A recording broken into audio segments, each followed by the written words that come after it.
damos as boas-vindas aos participantes deste evento, aos que estão presentes neste auditório e também aos que nos acompanham pela internet por meio da transmissão realizada no canal do YouTube do CEFOR. Na palestra de hoje abordaremos o tema Mecanismos de governança na nova lei de licitações, análise comparada com as diretivas europeias de contratação. Por reconhecer a importância do tema para o serviço público, o CEFOR, Centro de Formação, Treinamento e Aperfeiçoamento da Câmara dos Deputados, promove esse evento, que está inserido no âmbito do programa PEC Aquisições, o Programa de Educação Continuada em Aquisições, uma iniciativa da Câmara dos Deputados que busca o aperfeiçoamento continuado dos processos e rotinas relacionados à aquisição e contratação de bens e serviços. Agradecemos a disponibilidade de nossos palestrantes, senhora Ruth Santos e senhor Felipe Magalhães. Ruth Santos é advogada inscrita na Ordem dos Advogados do Brasil desde 2009 e na Ordem dos Advogados de Portugal desde 2018. Na advocacia, tem experiências nas áreas de Direito do Consumidor e Responsabilidade Civil. É mestre em Direito Internacional com foco em Direito Internacional Econômico. É doutoranda na Faculdade de Direito da Universidade de Lisboa, em Direito Internacional e Europeu, com foco em contratação pública e concorrência. Atualmente atua como coordenadora de cursos de extensão universitária em universidades portuguesas. Felipe Magalhães é procurador federal, mestre em Planejamento e Políticas Públicas pela Universidade Estadual do Ceará. É professor e fundador do Instituto Brasileiro de Contratações Públicas, IBCP. É instrutor da Escola Superior de Administração Fazendária, atualmente incorporada à ENAP, tendo ministrado diversos cursos na área de licitações. É também membro da Comissão de Direito Administrativo e da Comissão Especial de Acompanhamento de Licitações da OAB do Ceará. Tenham todos um bom evento.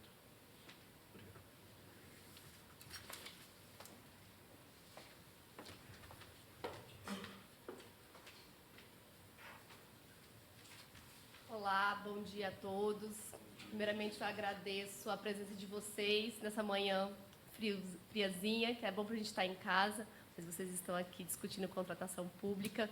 Agradeço o convite da Juliana Werneck, que infelizmente não pôde estar aqui, mas eu agradeço todo o CEFOR, Jamile, Fabiano, que conversaram comigo. O Felipe também, que é o parceiro aqui da manhã, para falar de licitação. E a primeira coisa que eu quero colocar eu estou muito mais aqui para aprender do que para falar várias coisas sobre o direito europeu, sobre o direito da União Europeia, sobre diretivas.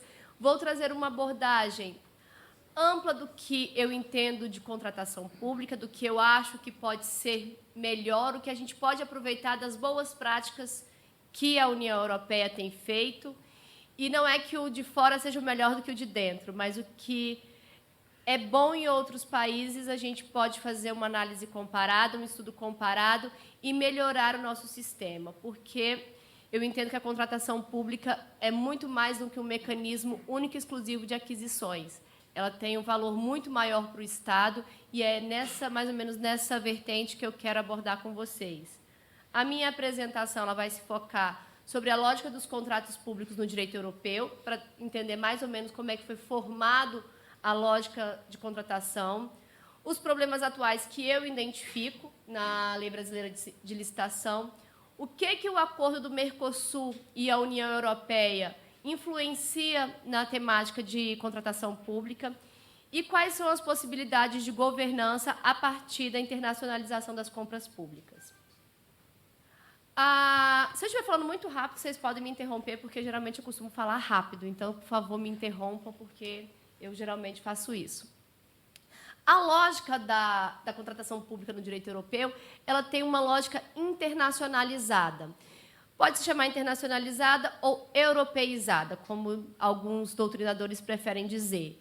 Então, o contexto das compras, ela não se finda única e exclusivamente no direito nacional, na Lei Nacional de Licitações. Ela vem de cima para baixo. O que quer dizer de cima para baixo? Ela vem do internacional para o nacional. São os acordos, como o acordo da OMC, que eu ainda vou abordar, são as diretivas europeias de contratação, que é a diretiva clássica, a diretiva de serviços, e, se eu não me engano, a outra não é a 24, a 25 e a 26, se eu não me engano. As diretivas da OCDE, então, tudo isso forma o contexto de contratações na União Europeia, para depois chegar até os Estados, para chegar em Portugal, na Espanha, na Alemanha. Então, a primeira coisa é analisar o direito internacional. Então, quando a União Europeia se propôs a modificar as suas normativas, ela se pautou muito no direito internacional.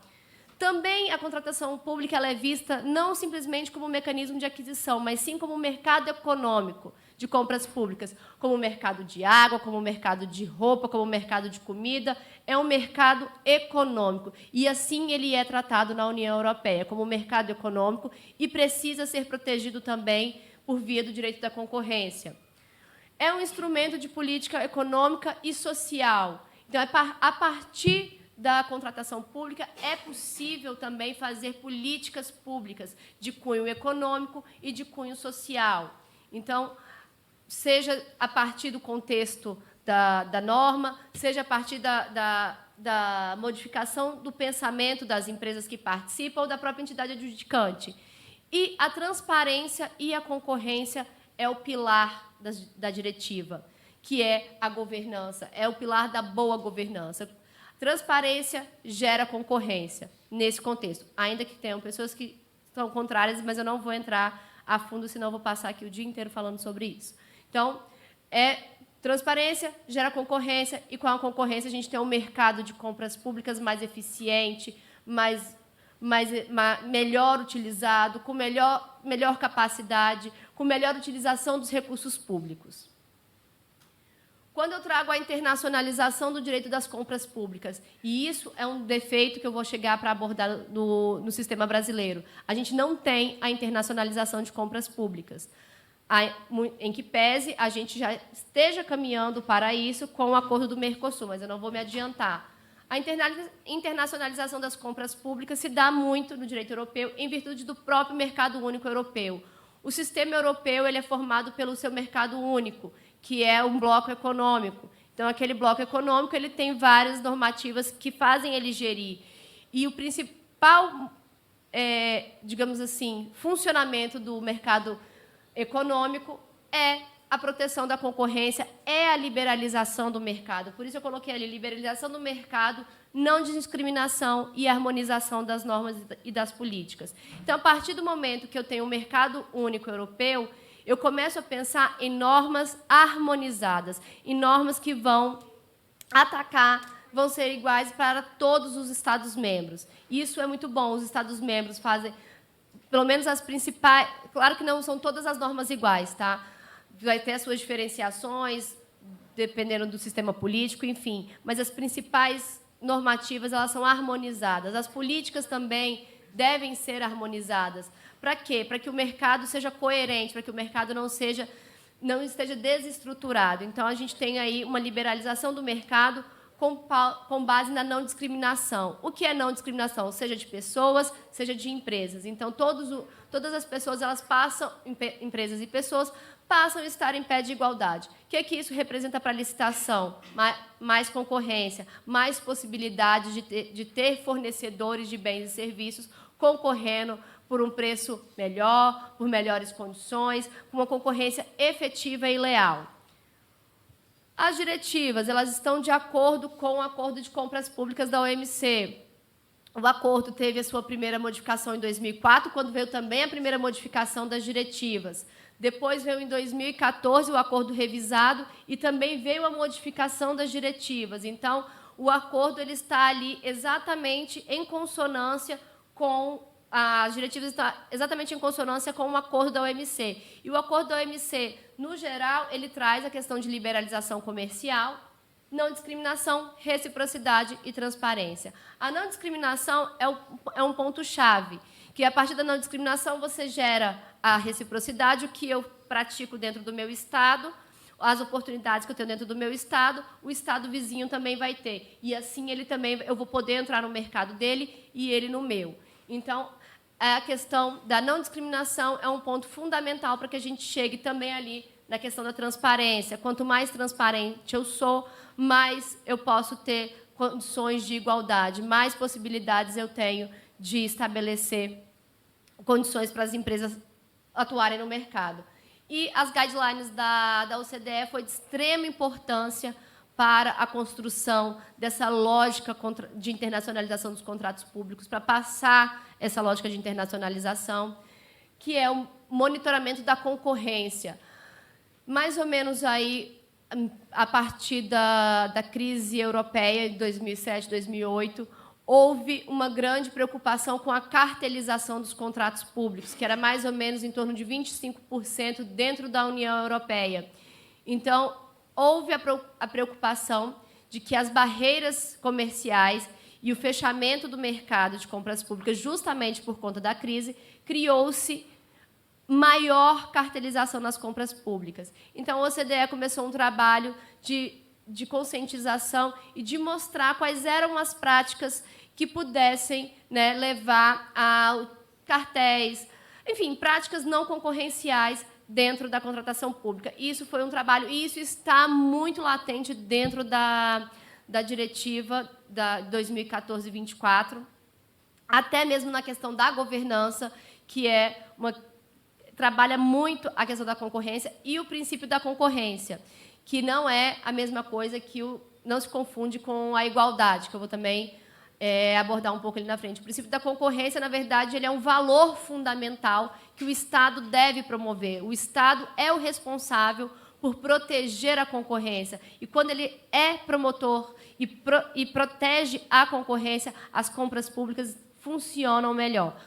Claro que vai haver cartelização. Não estou dizendo que a partir disso aqui, é lindo, funciona perfeitamente. Não. Há, sim, a cartelização dentro da União Europeia, mas há uma conscientização prévia, tanto dos Estados-membros, como entidades adjudicantes, como fornecedores. Então, há um trabalho muito prévio de atuação. E aí é onde eu quero chegar aqui. Por que o mercado econômico é um mercado econômico de compras públicas? Bom, a União Europeia utilizou as compras públicas para crescer economicamente a partir da crise, que afetou diversos países, como Portugal, Espanha, Grécia, Itália, outros mais, outros menos. Então, o sistema de contratação da União Europeia promoveu o crescimento econômico desses países, possibilitou que eles crescessem, para que eles entrassem em outros mercados e pudessem participar. Então, a proteção e o desenvolvimento do mercado interno foi um ponto importante. O marco temporal para modificar essa mentalidade mais econômica das compras públicas, mais política, mais social, foi realmente com a crise econômica, para que houvesse a liberalização do mercado, a proteção da concorrência e o desenvolvimento e aplicação das regras concorrenciais na atuação dos operadores econômicos em licitações públicas. Por quê? Porque houve ali a estratégia 2020, que agora é 2030. E, se não me engano, o Brasil também vai participar desse movimento, que é um crescimento pautado no conhecimento e inovação, na sustentabilidade, que é na contratação pública verde, como eles chamam lá, que eu não posso mais fundar uma contratação só no preço, única e exclusivamente no preço mais baixo. Eu tenho que fundar também na qualidade do produto, na sustentabilidade daquele produto. Então, isso foi sendo desenvolvido pouco a pouco, isso ainda em 2007, 2008, na inclusão, no emprego e coesão social. Então, a partir das compras públicas, pensou-se na possibilidade de ter emprego, de fazer políticas sociais, como, por exemplo, política de gênero. A empresa que trabalha com contratação de mulheres, ela tem incentivos enfim, são esse tipo de política que está inserido na diretiva, essa preocupação de crescimento, não apenas econômico, mas também social, para que as pessoas tivessem ali, pudessem crescer dentro desse mercado econômico. Então, a contratação pública ela é utilizada para alcançar a igualdade de oportunidade e eliminar a discriminação de raça e sexo, bem como garantir direitos trabalhistas. Direito trabalhista, às vezes, não vou entrar na seara sobre isso, mas ainda não é, como a gente tem no Brasil, um direito trabalhista de proteção do trabalhador. Na União Europeia ainda tem algumas questões que são complicadas, que eu não vou entrar realmente porque eu não conheço o direito do trabalho. E, claro, o uso eficiente do dinheiro público. A preocupação, então, é o uso eficiente do dinheiro público, igualdade de oportunidades. Então, todo esse cenário ele vem de cima para baixo. E isso os estados eles já incorporaram, na verdade. Eles tinham até 2017, se eu não me engano, abril de 2017, para incorporar as diretivas. E se você não incorpora essas diretivas no seu ordenamento jurídico interno, você tem algumas penalidades. Então, essa é a construção geral do sistema de contratação pública dentro do contexto europeu. Eu não sei se eu deixei claro, se vocês têm alguma dúvida. Se tiver, pode fazer nesse momento para eu poder continuar, para falar um pouco sobre agora, em comparação com o sistema brasileiro. Tá tudo bem? Posso continuar? Então, vamos lá. Mentira, ainda tem essa parte aqui. Não, eu já tinha pulado o slide. Como eu disse ali, a transparência e a concorrência como o pilar de boa governança. Lá, mais à frente, que eu vou falar, no próximo slide, eu estava confundindo os slides, no capítulo de governação, como eles chamam, a transparência e a atuação do próprio agente público é fundamental. Então, a transparência e a concorrência vem como um pilar da boa governança, porque, a partir da transparência, eu não posso mais esconder discriminações ou dar preferências a determinado fornecedor ou determinada empresa. Então, eu passo a limitar, não quer dizer que não vai acontecer, eu passo a melhorar aquilo ali, a possibilitar, criar mecanismos de não privilegiar um ou outro. Melhora do acesso ao mercado. Quando eu retiro as discriminações e coloco todos os fornecedores, todas as empresas no mesmo patamar de igualdade, eu dou igualdade de participação, igualdade de condições. Então, eu tenho um acesso ao mercado mais amplo, mais facilitado. Esse ponto, responsabilidade dos agentes públicos. As entidades adjudicantes e os agentes públicos passam a ser mais responsáveis pelo processo, pelo procedimento. E é a partir da transparência, da publicitação dos atos, da publicitação do procedimento de licitação. A concorrência. Eu preciso garantir que o mercado seja competitivo, não discriminatório, recíproco, por todas as razões que eu já disse. E o combate à cartelização, porque muitas vezes da cartelização, quase, não vou dizer que 100%, seria exagero falar isso, mas muitas vezes da cartelização vem a corrupção.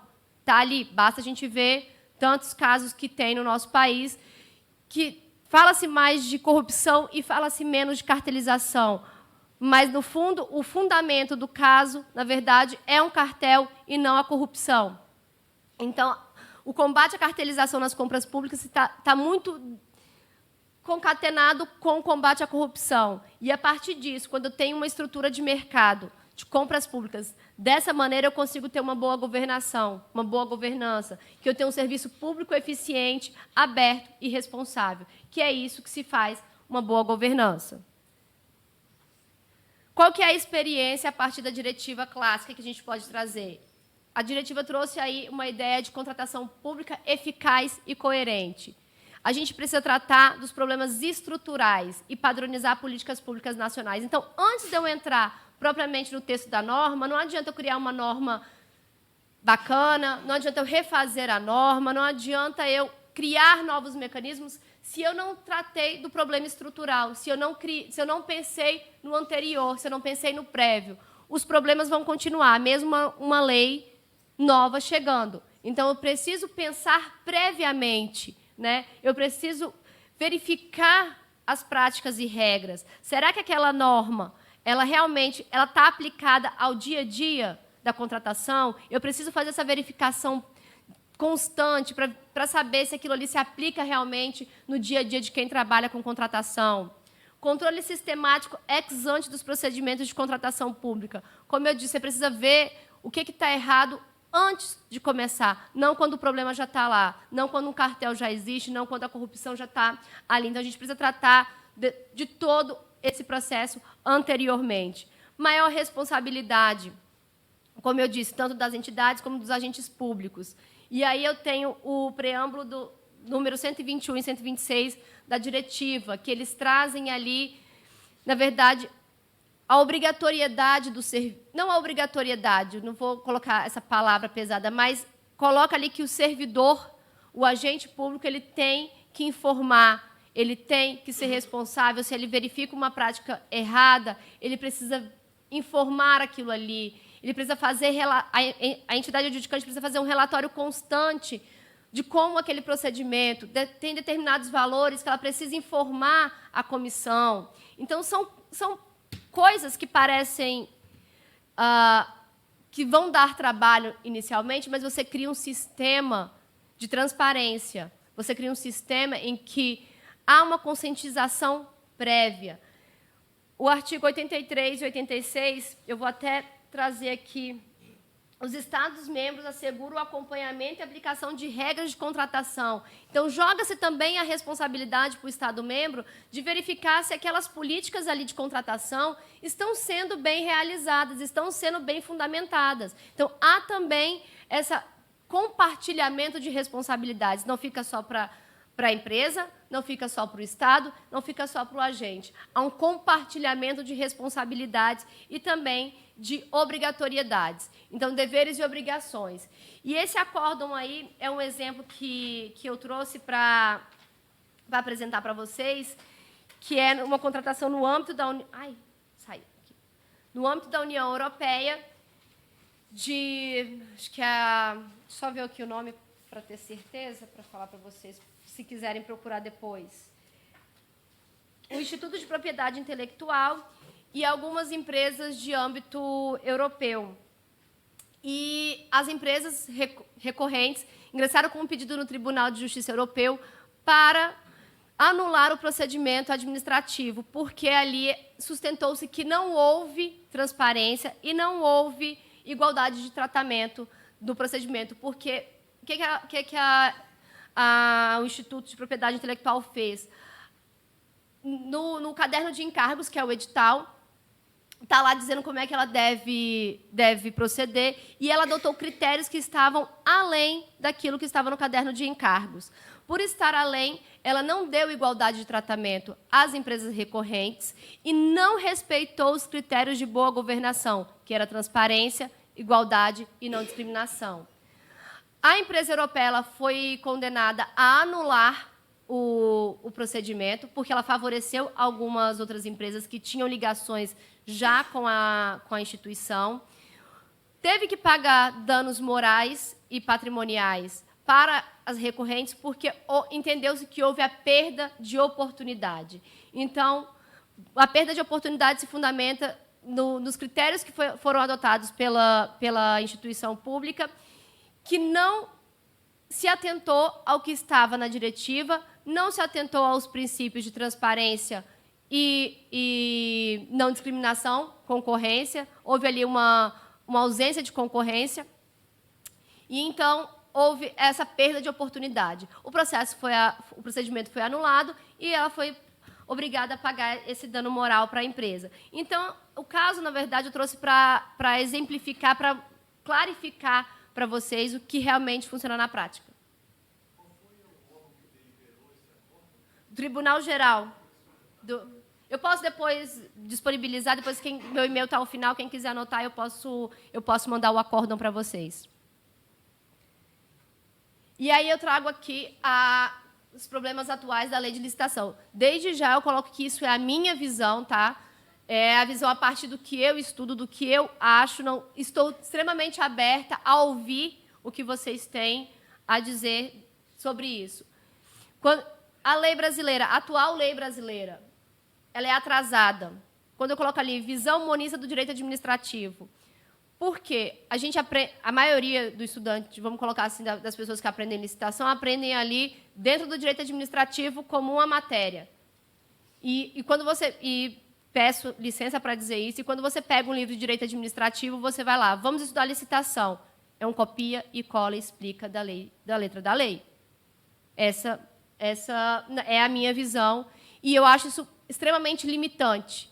Você não vai além do que está no texto da lei, você não vai além do que está ali. Então, a gente quer saber mais, eu costumo brincar. Gente, mas está lá, direito administrativo moderno, traz alguma coisa nova. Direito administrativo internacional, traz alguma coisa nova, alguma coisa que a gente não viu.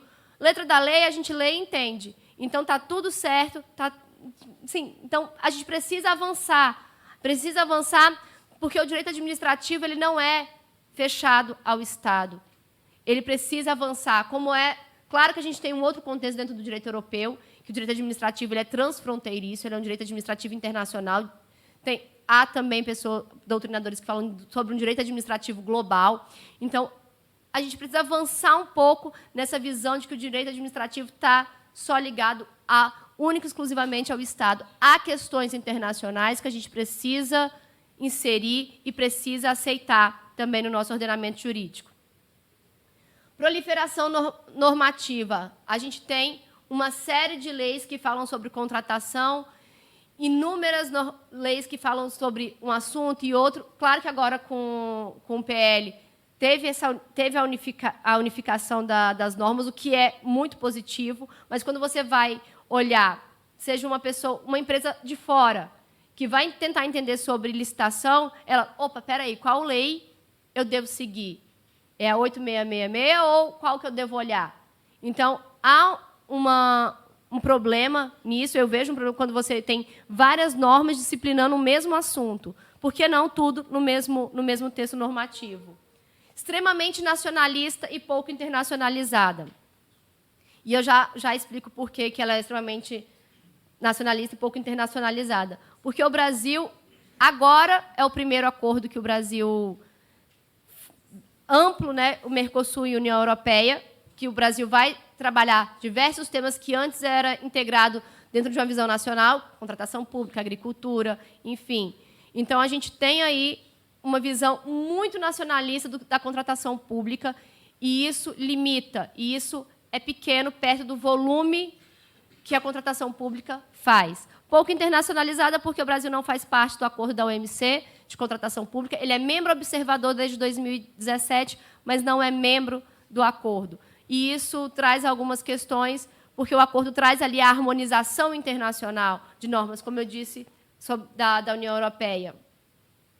Protecionista.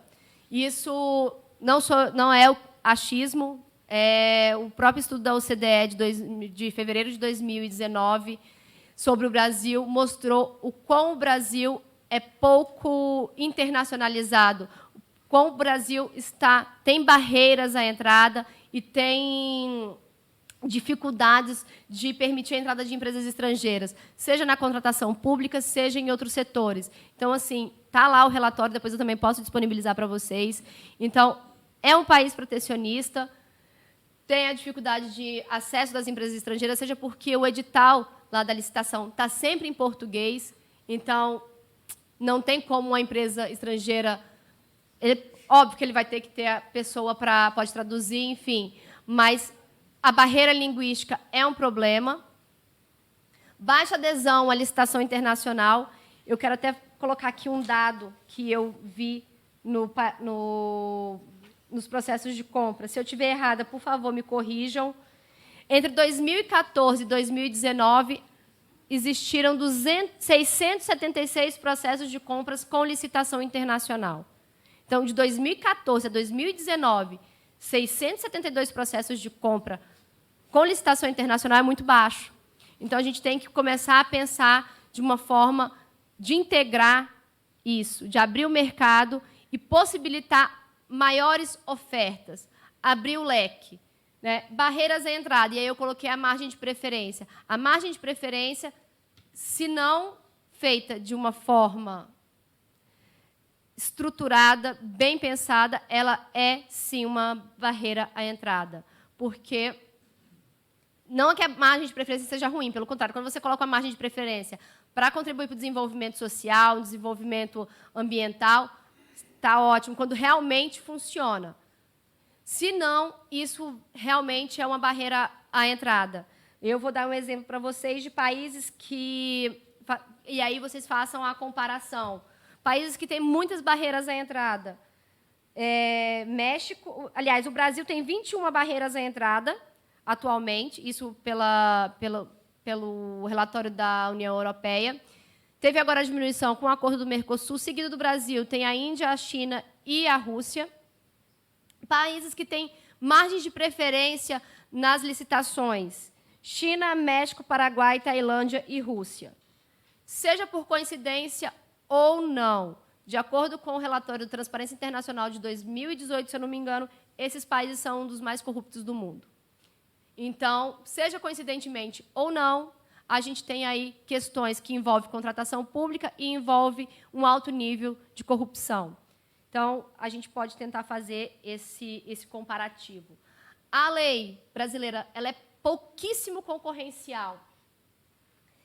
A igualdade não significa por si só concorrência. Quando está lá o princípio da isonomia, o princípio da igualdade, isso não quer dizer que a lei é concorrente. Quando você pega o texto da lei, você encontra a concorrência como modalidade de licitação e não, na verdade, como critério de competitividade. Então, a gente tem que melhorar essa questão da competitividade. A gente tem que dar igualdade de participação, criar acesso não discriminatório, seja para as empresas nacionais, seja para as empresas estrangeiras. Às vezes, vocês possivelmente trabalham com licitação, vão ver que, em alguns setores, sempre a mesma empresa ganha a licitação. É concorrencial, tem as mesmas igualdades de participação, é fazer esse exercício de verificar se realmente é ou não é concorrencial. Fuga à licitação, uso excessivo de dispensa de licitação.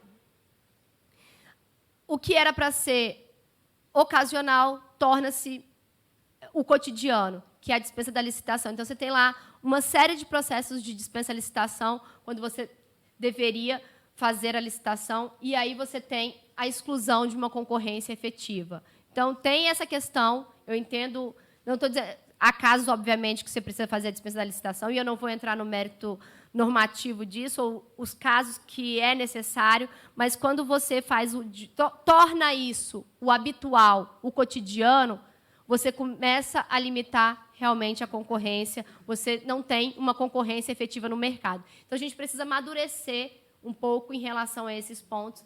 Eu acho que o PL, a nova lei, se assim podemos dizer, traz uma questão da parte do atrasada, da proliferação normativa, acho que tem inovações.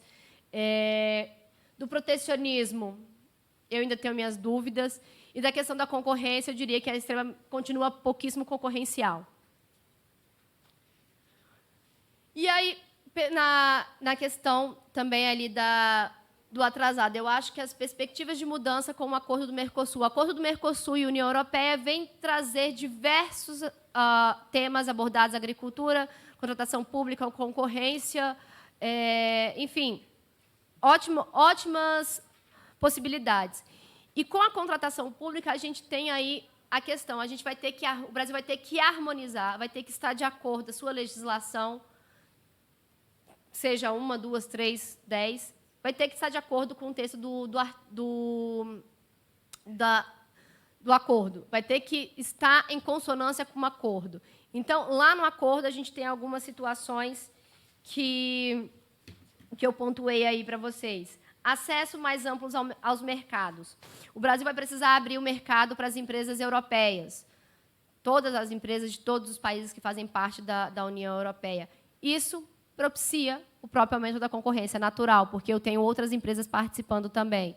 Padronização de regras. O Brasil vai precisar padronizar as regras, todas essas regras, em conformidade com o que está na diretiva, em conformidade, ainda que não faça parte do acordo de compras públicas da OMC, ele vai precisar colocar isso em conformidade, porque a diretiva está em conformidade. A aproximação e a harmonização com as regras internacionais do acordo. E aí eu dei o exemplo do artigo 6 do acordo, que são os princípios gerais. Nos princípios gerais está lá o princípio da não discriminação, o tratamento nacional, que é um princípio da OMC, próprio da OMC, que é... Vou ler só uma partezinha para que seja melhor. Conceder imediata e incondicionalmente aos bens e serviços tratamento não menos favorável que o tratamento concedido aos seus próprios bens, serviços e fornecedores. Então, eu tenho que passar a tratar todos os fornecedores, sejam nacionais ou estrangeiros, da mesma forma. Ou seja, o que a gente vai fazer com a margem de preferência?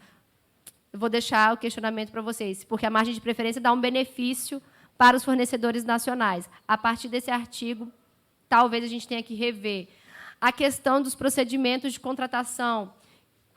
Alguns procedimentos de contratação a gente vai ter que rever para poder dar esse acesso aos mercados. Esse ponto que eu também queria chegar, que a gente volta lá na União Europeia. Desenvolvimento de políticas públicas para as áreas sociais, tecnológicas e ambientais.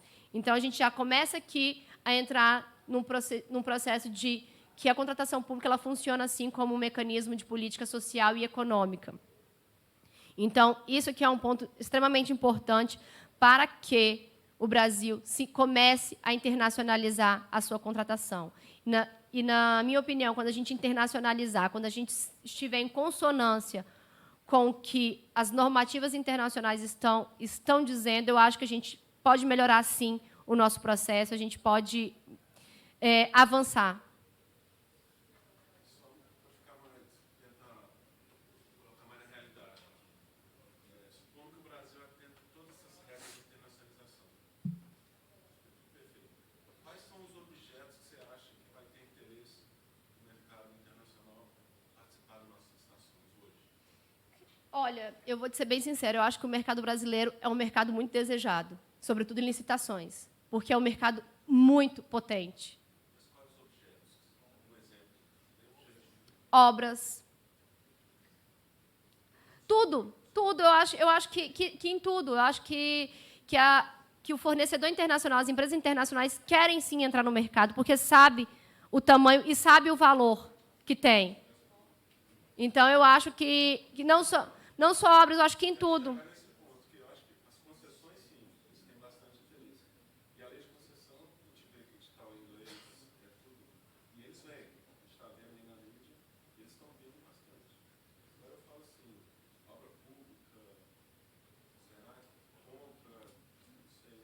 Eu acho que sim,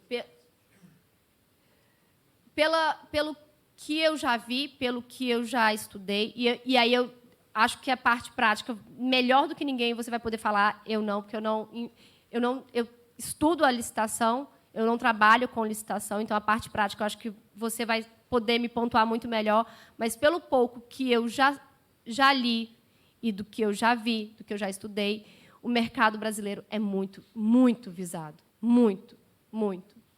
E... Eu sou do DENIT, trabalho com as principais obras públicas do país. E a gente tem exemplos de consórcio, claro, do mercado brasileiro, mas eles têm entrado, têm participado, tem do Portugal, do espanhol. O que eu acho que desanima um pouco, e isso eu já ouvi, a participação de empresas internacionais, é a burocracia. Não que os outros países não tenham, pelo contrário, Portugal é extremamente burocrático, pelo amor de Deus, a gente aprendeu muito bem, porque é extremamente burocrático, mas a burocracia, a dificuldade de entrada, procedimentos, necessidade da empresa estar sediada, ter uma filial aqui. Então, todos esses critérios desanima a empresa a investir aqui. E isso quem perde somos nós, enquanto cidadãos, enquanto consumidores, na minha visão. Porque a gente não abre o mercado, e por isso que o mercado é fechado. Ele tem barreiras, e são barreiras que sequer a gente consegue perceber. Você ia falar alguma?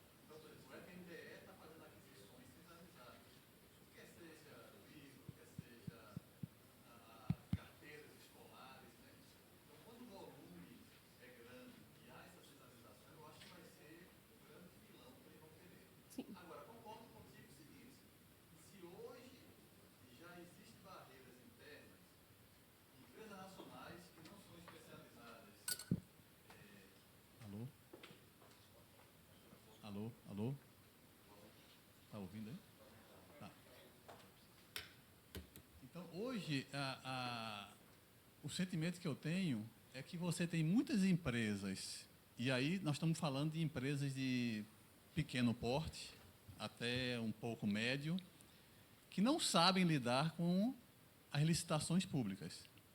Eles entram como neófitos, né, na área e ficam abismados como que determinada coisa é assim ou assado, deveriam entregar tal documento em 3 vias e não entregaram, né? Sim. Quanto mais o estrangeiro... Mas, inclusive, um dos pontos do acordo na área de contratação pública é promover e incentivar a participação de pequenas e médias empresas. Então, isso está escrito até no incentivo 2020 da União Europeia, que agora é 2030. Eles têm um incentivo muito grande de participação também das pequenas empresas. Então, isso provavelmente, a nova lei já traz algumas modificações, e isso também tem sido incentivado pelo acordo do Mercosul. O acordo da OMC também traz essa possibilidade de incentivo das pequenas e médias empresas. Então, eu acho que aí já vai se criar uma nova cultura em relação a isso. Não, hoje nós já temos isso, né? A lei complementar que trata disso, inclusive foi alterada em 2016, para, inclusive, prever licitações exclusivas, que antigamente era só preferência, de desempate.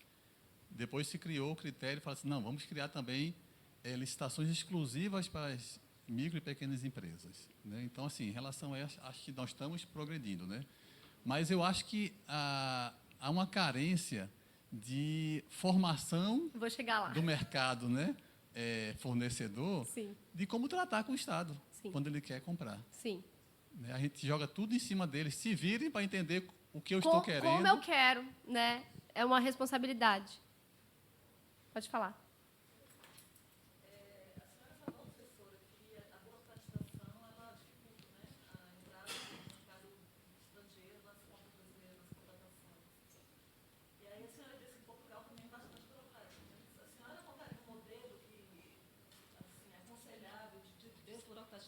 Funcione sem expor demais a economia? Formação, mudança de cultura, mudança de mentalidade. Mas hoje tem algum modelo? Eu acho que não, na minha, assim, não há um modelo, porque depende também daquela pessoa. Depende, você vai no mesmo, vou dar um exemplo, você vai num órgão público, seja aqui, seja em Portugal, seja em qualquer lugar do mundo. Você vai numa pessoa. Ele pode ser extremamente burocrático. O outro pode resolver seu problema em 5 minutos.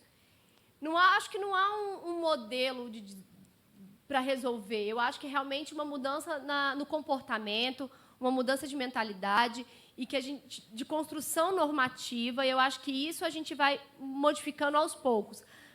Até chegar no modelo ideal, eu acho que não existe. Não existe país sem burocracia, não existe entidade sem burocracia, seja privadas ou públicas.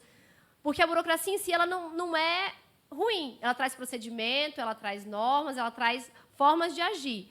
Quando é tudo em excesso, que é ruim. Eu acho que quando você excesso, então, né? eu acho que quando você cria um excesso de procedimento, um excesso de cumprimento de determinadas situações, de dificuldades, aí eu acho que já começa a prejudicar. Mas eu acho que é muito mais a mudança de comportamento, é uma mudança de mentalidade, que aí eu vou encerrar e eu quero até a questão de formação, até de quem trabalha na área entender que é burocrático, que não é burocrático, se precisa ser tão burocrático ou não. A burocracia em si é boa. Ela não é de todo ruim, ela traz o procedimento. Agora, se ela é excessiva, aí já é um problema. Enfim, alguém mais quer perguntar alguma coisa sobre isso?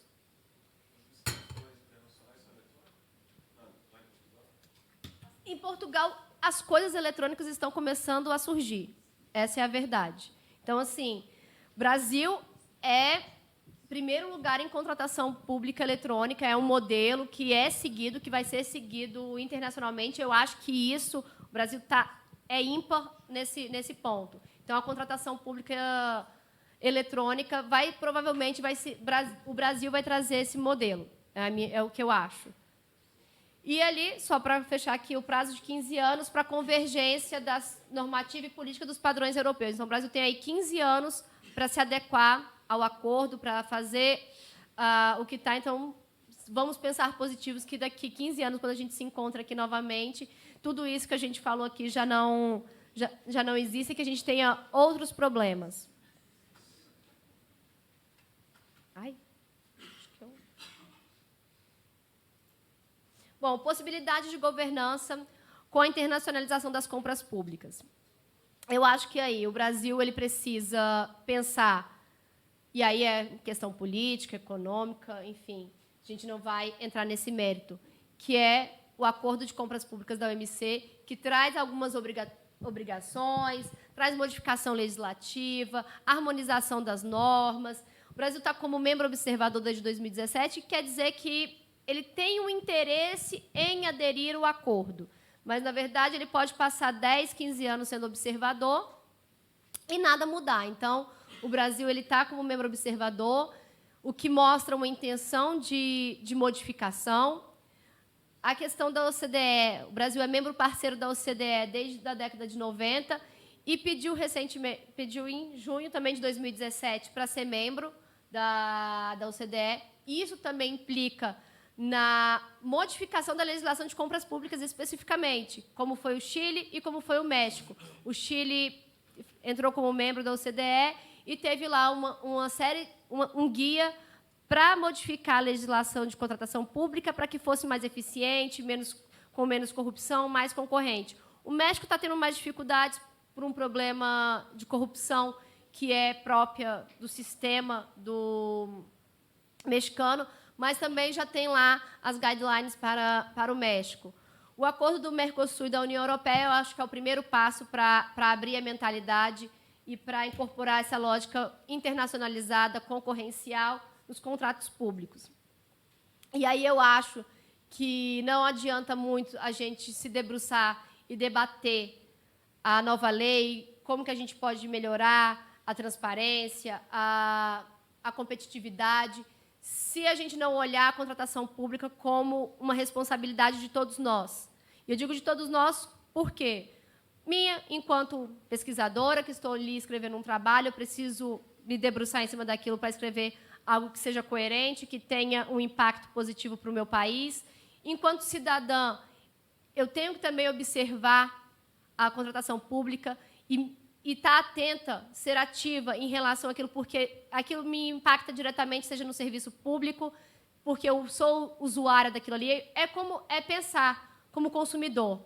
Quando você é consumidor, você não quer a prestação de um serviço que seja eficiente e bom, é a mesma coisa na contratação pública. A gente tem que pensar como um cidadão usuário consumidor.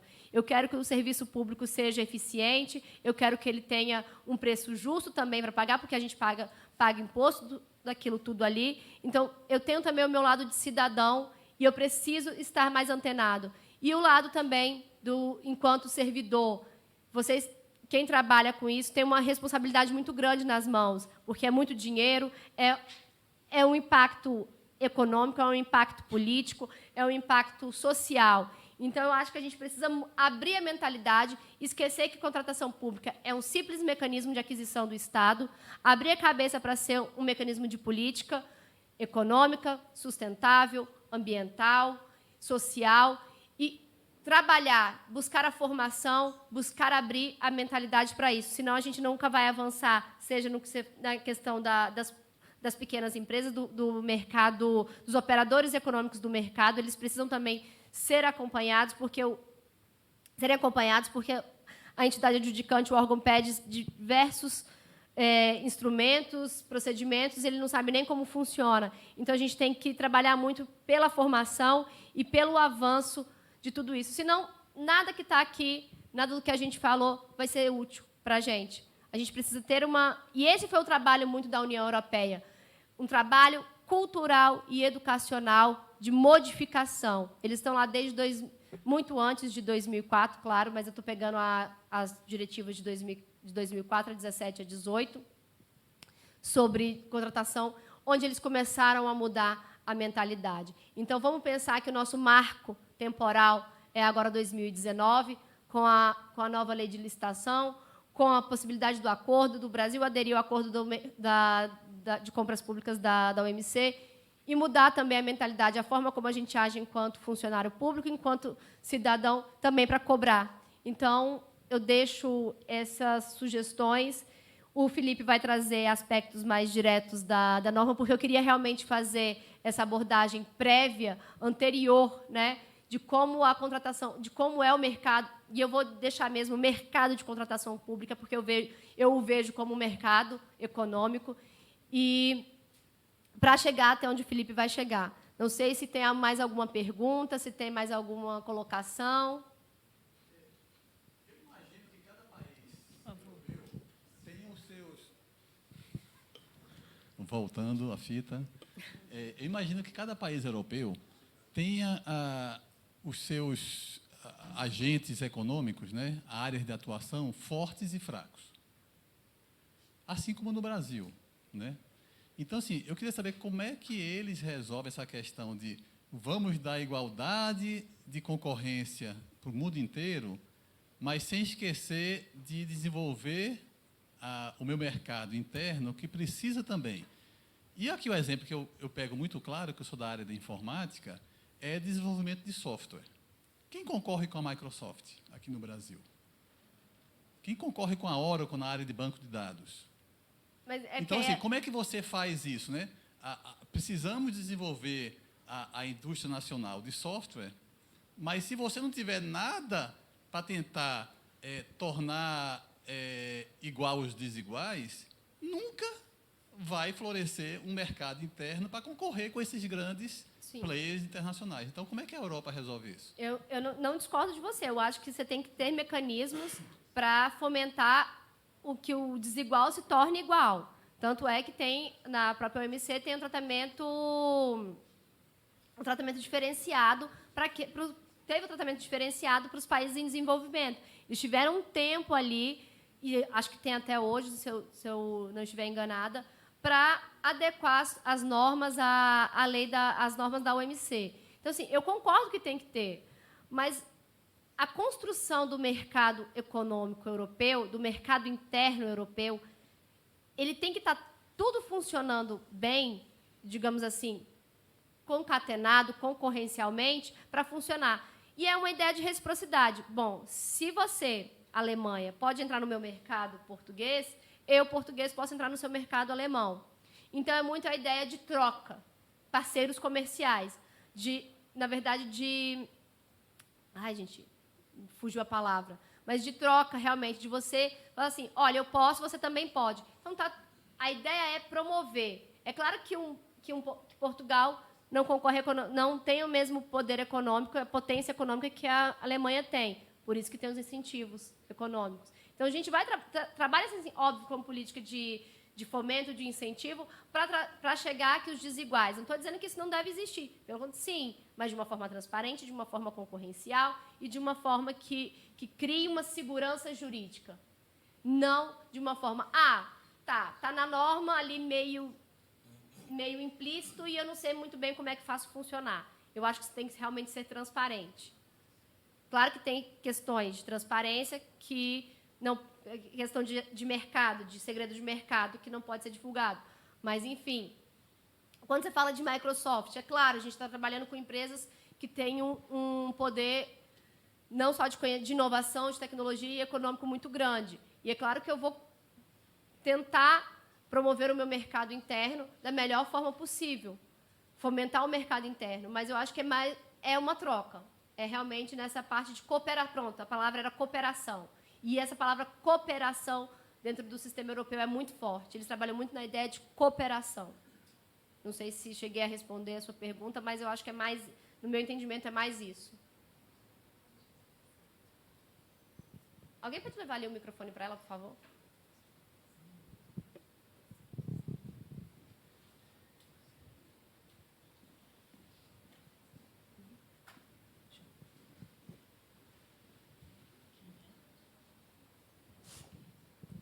Bom dia, Ruth. Bom dia.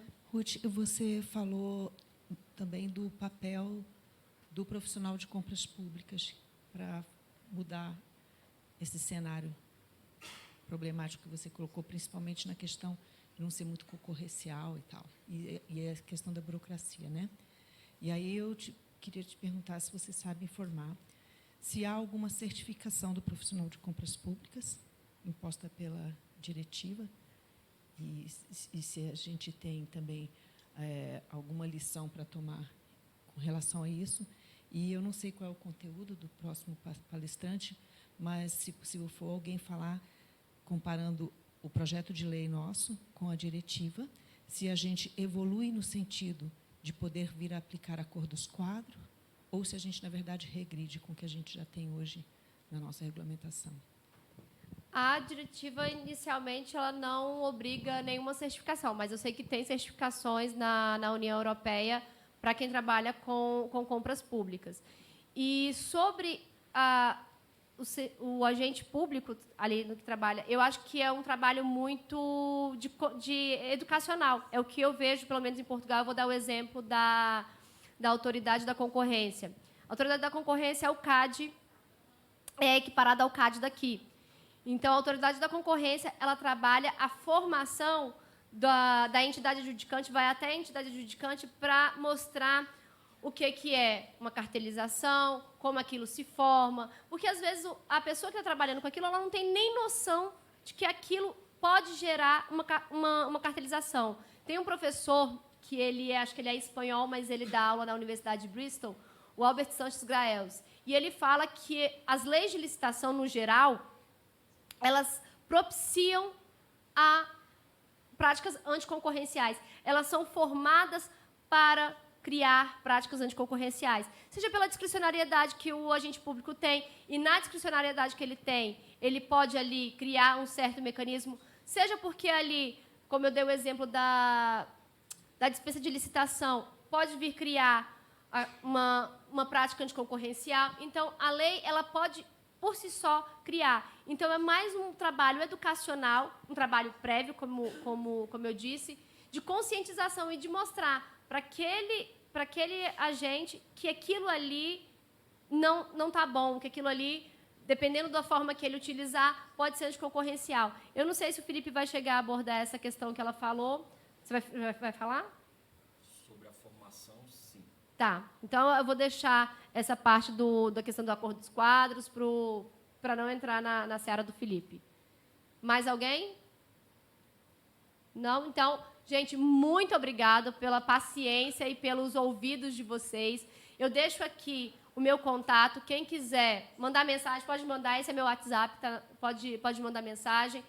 Quem quiser o material da apresentação ou o que eu falei aqui, do acórdão, do acordo do Mercosul, pode me mandar e-mail que eu envio para vocês.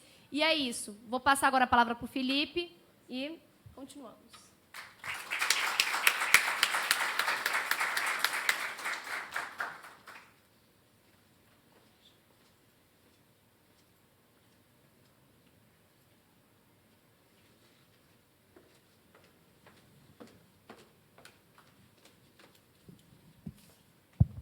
Bom, meus amigos, muito bom dia.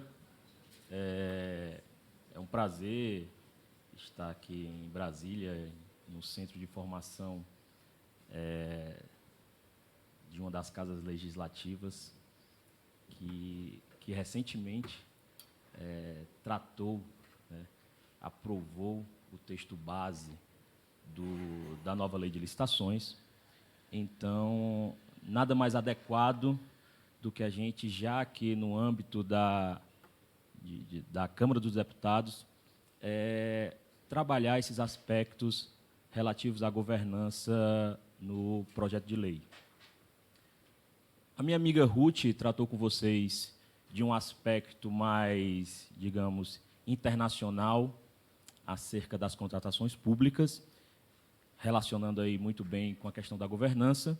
E o meu objetivo com os senhores é tratar de que forma esse tema da governança vem sendo inserido no contexto das contratações públicas do Brasil e tentei aí pensar, dentro do projeto de lei, cujo texto base foi aprovado recentemente pela Câmara, que aspectos de governança nós já podemos identificar que estão inseridos aí no PL. Eu costumo dizer que nós vivemos o momento da governança, né? É uma terminologia que rotineiramente se fala em várias searas da gestão pública, não só no âmbito das contratações públicas, mas no âmbito da gestão pública como um todo. E eu reputo interessante, necessário, falar de qual é a origem dessa ideia de governança num sentido mais amplo, pegando aí um aspecto histórico. A governança, que hoje se trata como governança pública, aqui no âmbito do poder público, ela tem origem, efetivamente, na iniciativa privada, né? Um conceito que nós, do serviço público, estamos nos apropriando da iniciativa privada.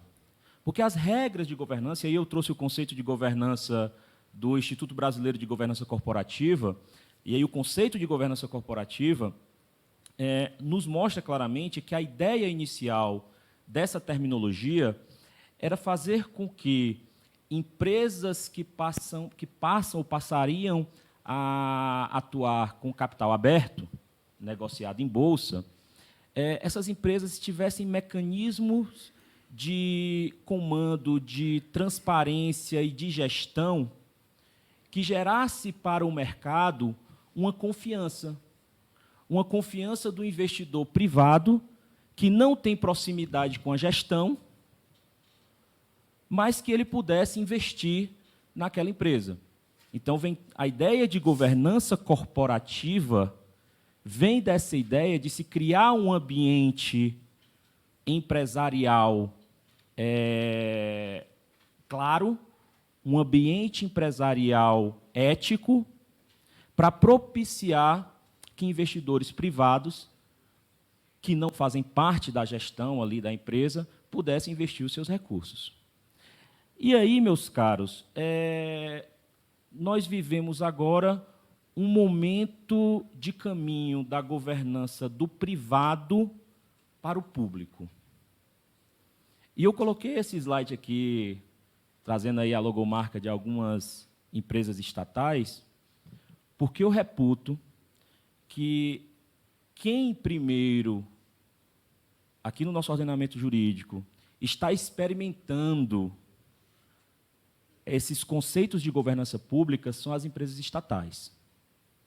E as empresas estatais, que do ponto de vista mesmo jurídico, elas estão ali no meio do caminho mesmo, né? Entre o público, o totalmente público, e o totalmente privado. Elas estão realmente no meio do caminho. Fazem parte da administração pública, mas são pessoas jurídicas de direito privado, a depender da natureza jurídica, se for sociedade de economia mista, inclusive com a possibilidade de participação de capital privado. E as empresas estatais, elas estão experimentando esse momento de governança. A governança chegou nas empresas estatais de forma legislativa mais efetiva a partir de 2016, dentro de um contexto político que eu reputo que não foi dos mais adequados, né? Toda a legislação que se sucedeu a partir da Operação Lava Jato, dentre muitas normas, a Lei 13.303, Lei das Estatais, não vieram no melhor contexto que poderia vir, mas, pelo bem ou pelo mal, tivemos um marco normativo novo para empresas estatais, que foi a Lei 13.303, que, de forma bem clara, incorporou aspectos de governança. E por que eu estou partindo da Lei 13.303, meus amigos? Porque ela foi muito influenciada pela lei do RDC e ela influencia bastante o PL da nova lei de licitações. Influencia bastante o PL da nova lei de licitações. E ela fala claramente nos aspectos de governança corporativa. Se você pegar aí o artigo 6º da lei, ele vai dizer: o Estatuto da Empresa Pública da Sociedade de Economia Mista, deverá observar regras de governança corporativa, de transparência, de estruturas, práticas de gestão de risco, controle interno, etc. Então, você percebe, não sei se alguém aqui já teve a oportunidade de estudar a lei das estatais, ela é muito interessante, porque ela foi gestada, a norma, num momento muito crítico das empresas estatais, notadamente a Petrobras, né, em que um momento no qual o grande problema eram fraudes, corrupção em contratos públicos, em licitações e contratos da Petrobras. E, por incrível que pareça, a lei das estatais, ela traz um regramento de licitações e contratos mais flexível, bem mais flexível do que o ordenamento anterior. Não traz aquelas modalidades rígidas de licitação, só menciona o pregão, aumentou os limites de dispensa por valor, trouxe de forma bem clara a possibilidade de indicação de marca ou modelo, flexibilizou a questão relativa aos prazos de execução dos contratos, que passa a ser a regra lá passa a ser o contrato de 5 anos, independentemente da natureza do objeto, né? E aí fica aquele questionamento: como assim? Como você cria uma norma, em tese, era para ela vir mais amarrada, né? Se o contexto em que ela foi criada foi um contexto de corrupção, mas não. A opção do legislador não foi essa. O legislador, na lei das estatais, pessoal, ele criou regras mais flexíveis de contratação pública, que vão influenciar o nosso PL, mas ele estabeleceu regras muito rígidas no que diz respeito à parte da gestão da empresa estatal, principalmente na indicação de diretores, conselheiros de administração, etc. É como se o legislador dissesse assim: eu dou flexibilidade, eu dou liberdade, desde que a estatal seja comandada, seja dirigida por pessoas com esse perfil aqui. Aí, lá nos critérios de elegibilidade de quem vai operacionalizar essas contratações públicas, é que a lei foi rígida.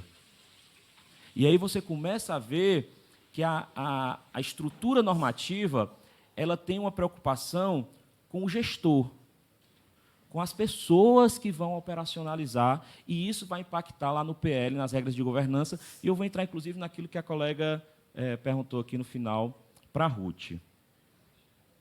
Então, aqui nós temos uma busca do princípio da eficiência, obviamente, né?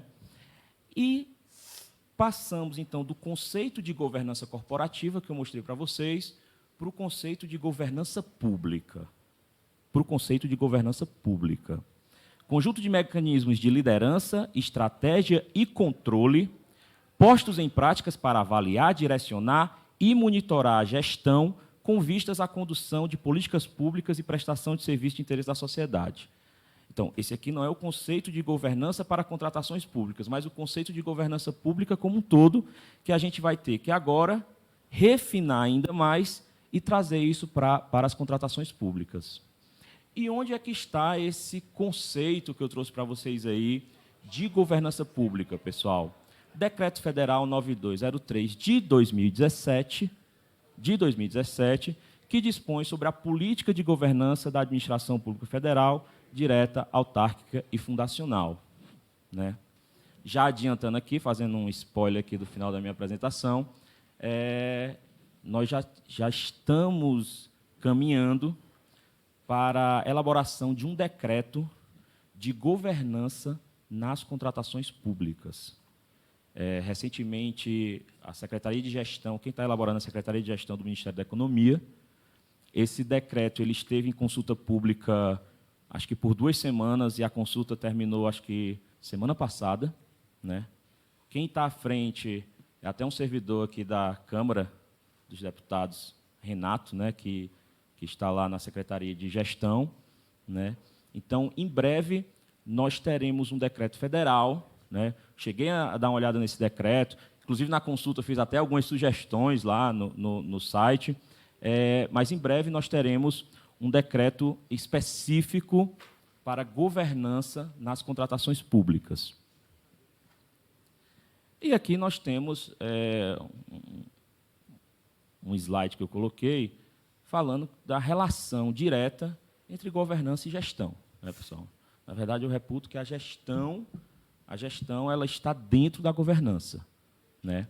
A gestão está dentro da governança e quando se fala em contratação pública, pessoal, o que vocês vão perceber desde o planejamento até o controle e a execução, é que há uma preocupação do legislador em que esses aspectos de transparência, de eficiência, de eficácia, de controle, eles estejam presentes em todas as fases do certame. Desde a fase de planejamento, a gente vai ver que o projeto de lei ele trata especificamente do plano anual de contratação, por exemplo, até os aspectos relativos à execução contratual, como muitos aspectos da IN 05 de 2017 foram incorporados aí à nova lei de licitações, por exemplo. Inclusive, aspectos relativos à responsabilidade dos contratos de terceirização, da súmula 331 do TST, também foram incorporados à nova lei de licitações. Então, o procedimento licitatório ele passa a ser, a ter a sua relevância focada não só na parte relativa ali à disputa efetiva entre os licitantes, mas também desde a fase de preparação do certame, definição do objeto, até a execução contratual, fiscalização, aplicação de penalidades e por aí vai. Antecedentes do decreto de governança, pessoal. Quando a gente fala do decreto de governança de 2017, da lei das estatais de 2016, a gente tem é um arcabouço jurídico mais amplo que influenciou todo esse movimento de busca dessa governança no âmbito do nosso ordenamento jurídico. E aí a gente pode mencionar aí uma série de atos normativos que, nos últimos 10 anos, pelo menos de 2011 para cá, 8 anos, foram gestados e, de alguma forma, têm correlação com esses aspectos da governança pública e, de alguma forma, na governança nas contratações públicas.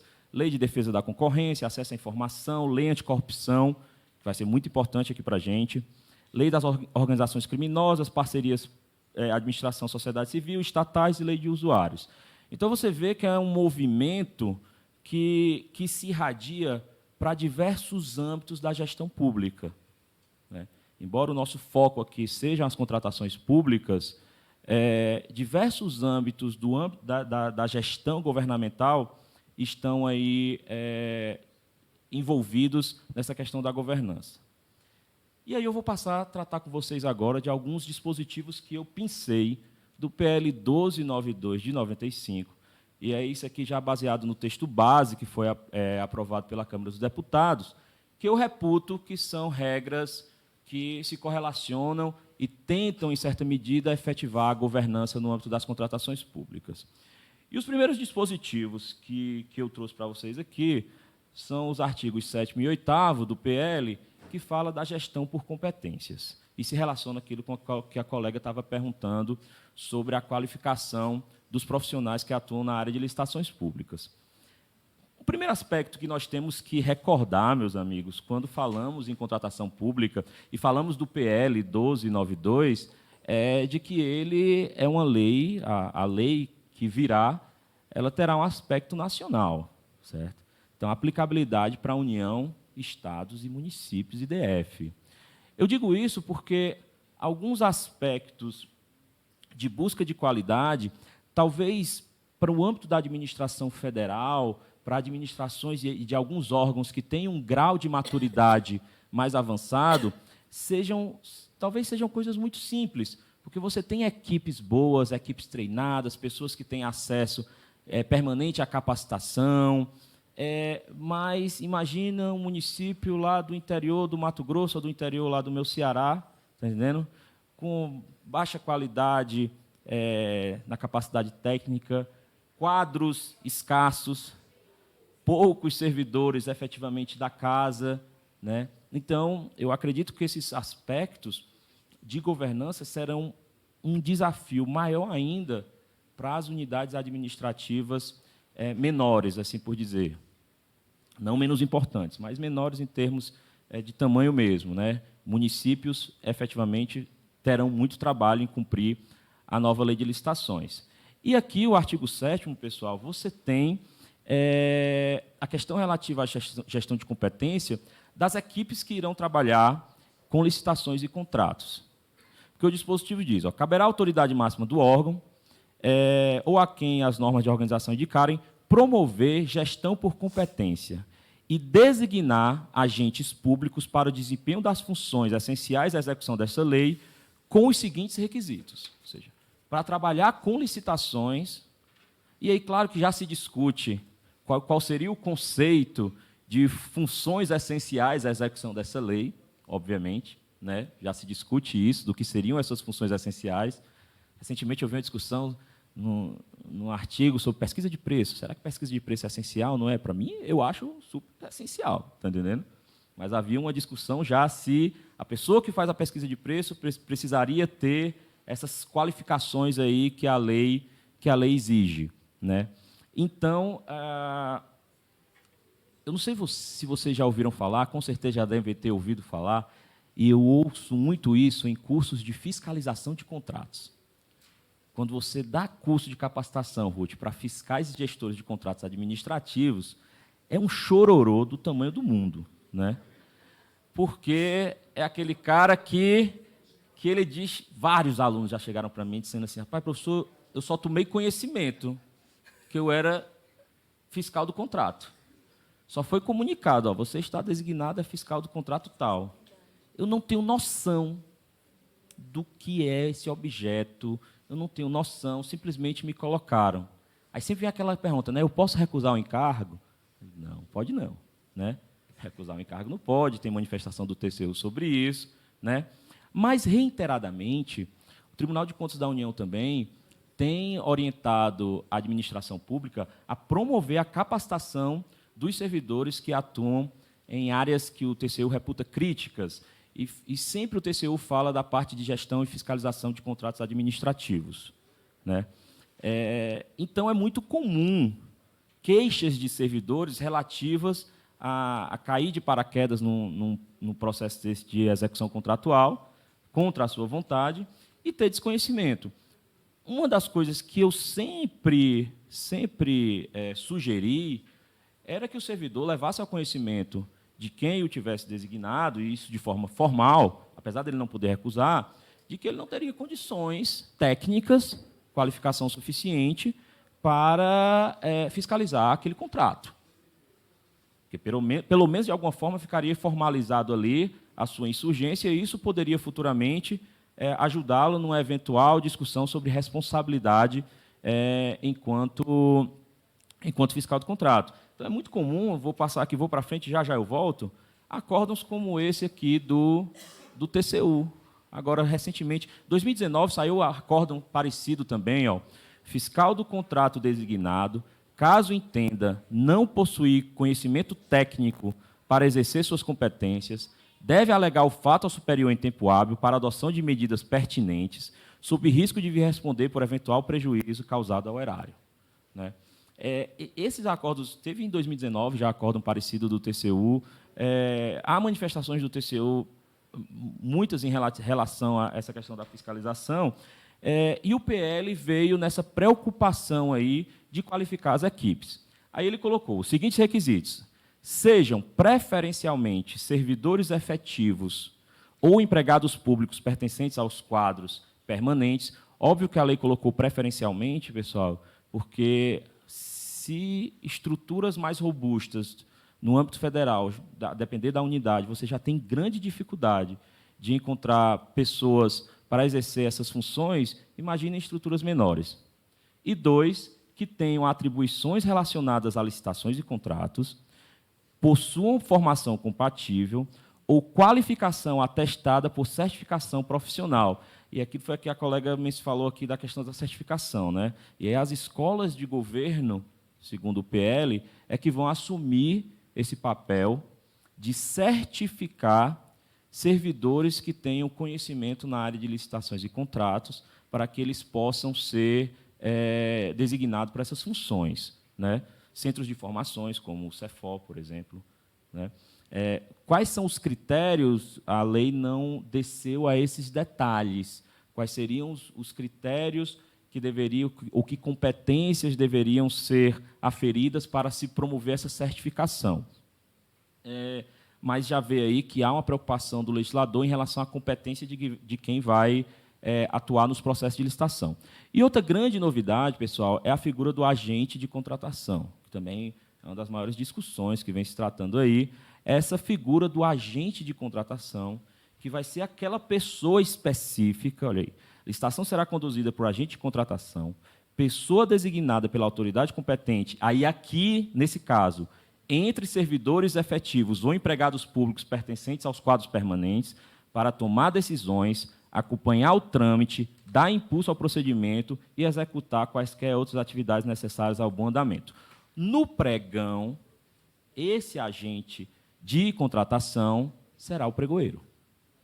Será o pregoeiro, no âmbito do pregão, certo? Mas a ideia agora do PL é que você tenha, em todas as contratações, essa figura central que vai ser formalmente designada, né, nos processos de contratação pública, e que, ao redor dela, estarão aí, ele pode ter uma equipe de apoio, o PL menciona isso também, e, em alguns casos especiais, o agente de contratação ele pode ser substituído por uma comissão de licitação.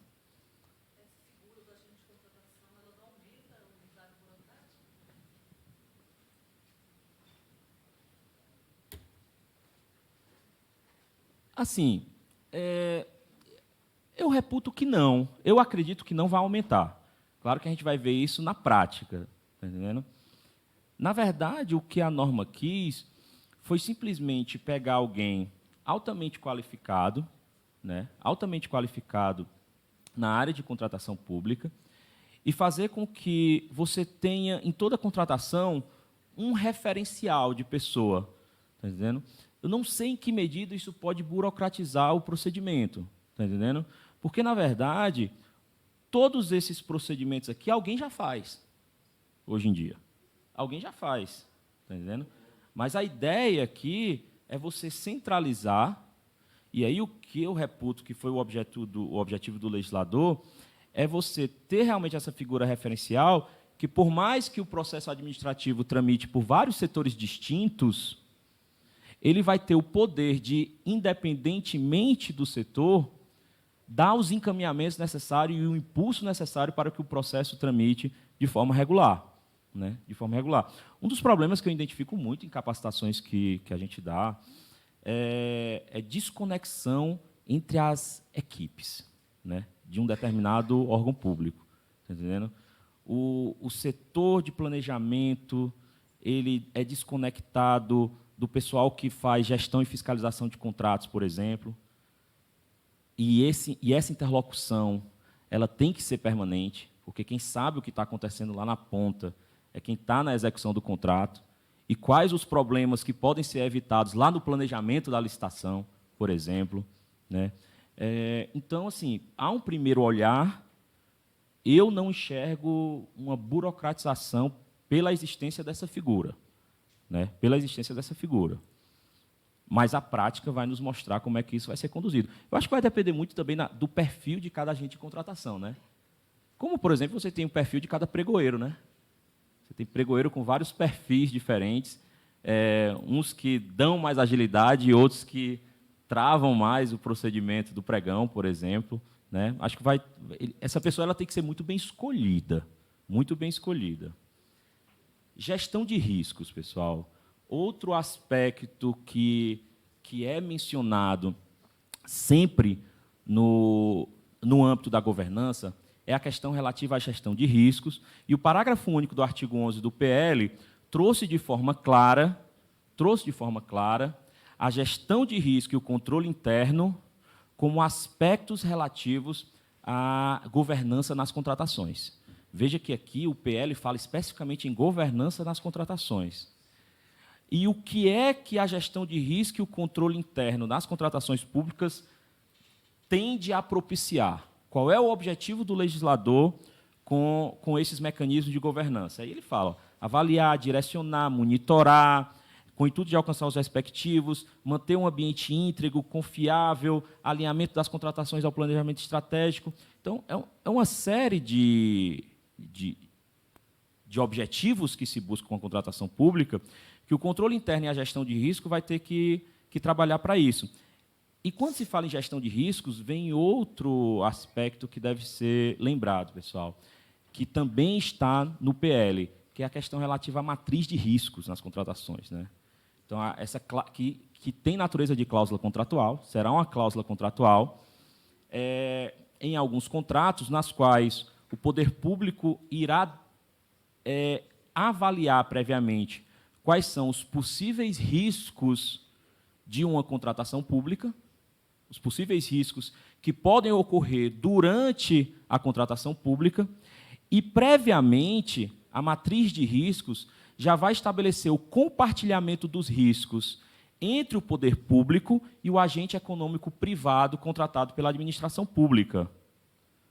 Esse compartilhamento de riscos já vai estabelecer previamente de quem é a responsabilidade caso aquele risco eventualmente se concretize.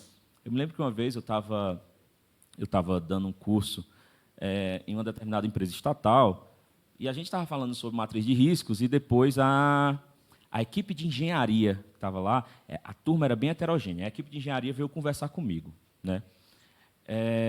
Eles são uma empresa estatal que trabalha nessa área de água e esgoto. E a equipe veio conversar comigo, não, professor, é porque a gente está com um determinado processo administrativo. Isso eles já contratando pela lei das estatais, que já prevê a questão da matriz de risco, né?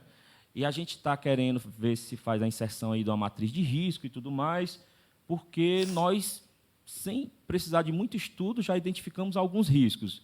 Aí eu perguntei assim, por exemplo, rapaz, eles disseram, por exemplo, tem uma estação de tratamento nossa que ela passa embaixo, uma das que a gente quer fazer a manutenção e tudo mais, ela passa embaixo de um dos principais hotéis da cidade. Tá entendendo? Certo, qual é o risco? O risco é ele cair todo. Só isso? Só esse o risco? Eu acho que é um caso de colocar uma matriz de risco, tá entendendo? De avaliar bem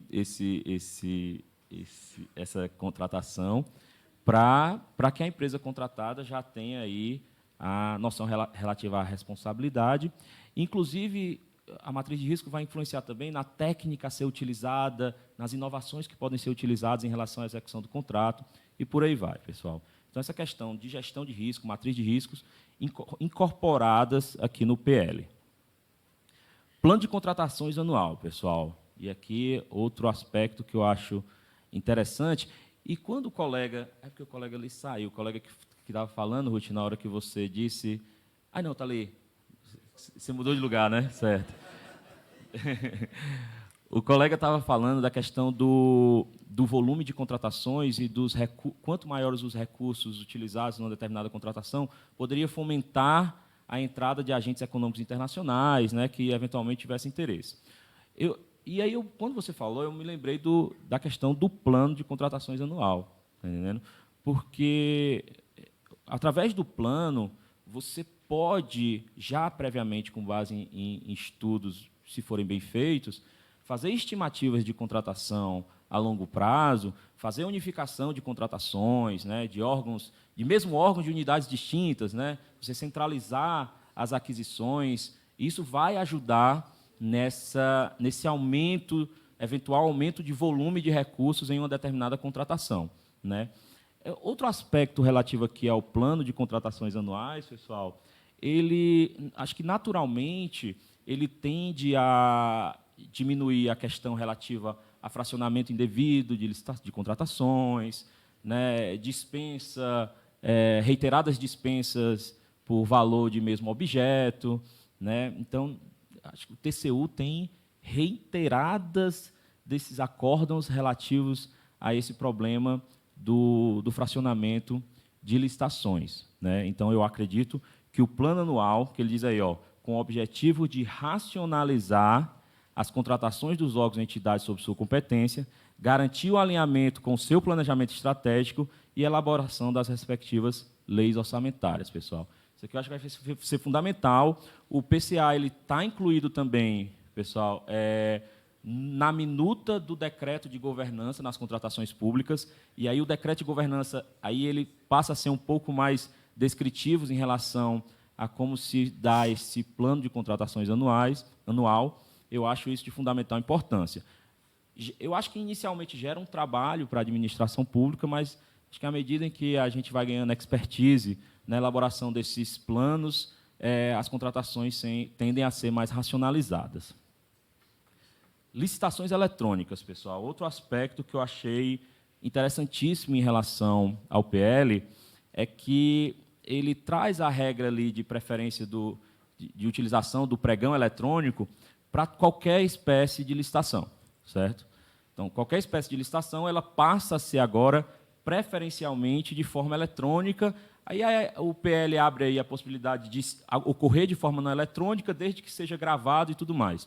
O que é que tem a ver isso com governança, pessoal? Existem dados da Transparência Internacional de que administrações públicas mais tecnológicas elas têm um menor índice de percepção de corrupção. Porque, na medida em que você automatiza procedimentos, claro que, quando depois vocês forem estudar em outra capacitação, ou por conta própria, a parte do pregão, vocês vão ver que o PL ele se preocupou com a questão do robô, certo? No pregão, mas aí é tema para um outro curso. Mas, à medida que você automatiza procedimentos, você torna um ambiente menos vulnerável à prática de atos de corrupção.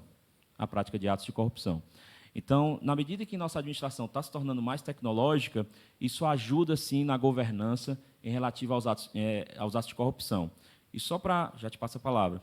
E só para fechar essa parte de licitações eletrônicas, é interessante lembrar, pessoal, que quando a gente fala em licitações eletrônicas, a gente não está falando só do momento ali da disputa, não só em relação ao momento da disputa. E aí eu fui lá na minuta do decreto de governança, pessoal, que ele conceitua contratação eletrônica. Que eles conceituam contratação eletrônica. E aí o conceito é interessante, por isso que eu botei em 3 cores distintas, que ele diz, contratação pública realizada mediante a integração de tecnologias nas etapas de planejamento, seleção do fornecedor e gestão do contrato. Então, o desafio da gente, porque como a gente está muito acostumado com a questão do pregão eletrônico ali, especificamente para a fase de seleção do fornecedor, né, a gente tem um aspecto muito mais amplo aqui da aplicação dos recursos tecnológicos, que vão desde o planejamento até a execução contratual.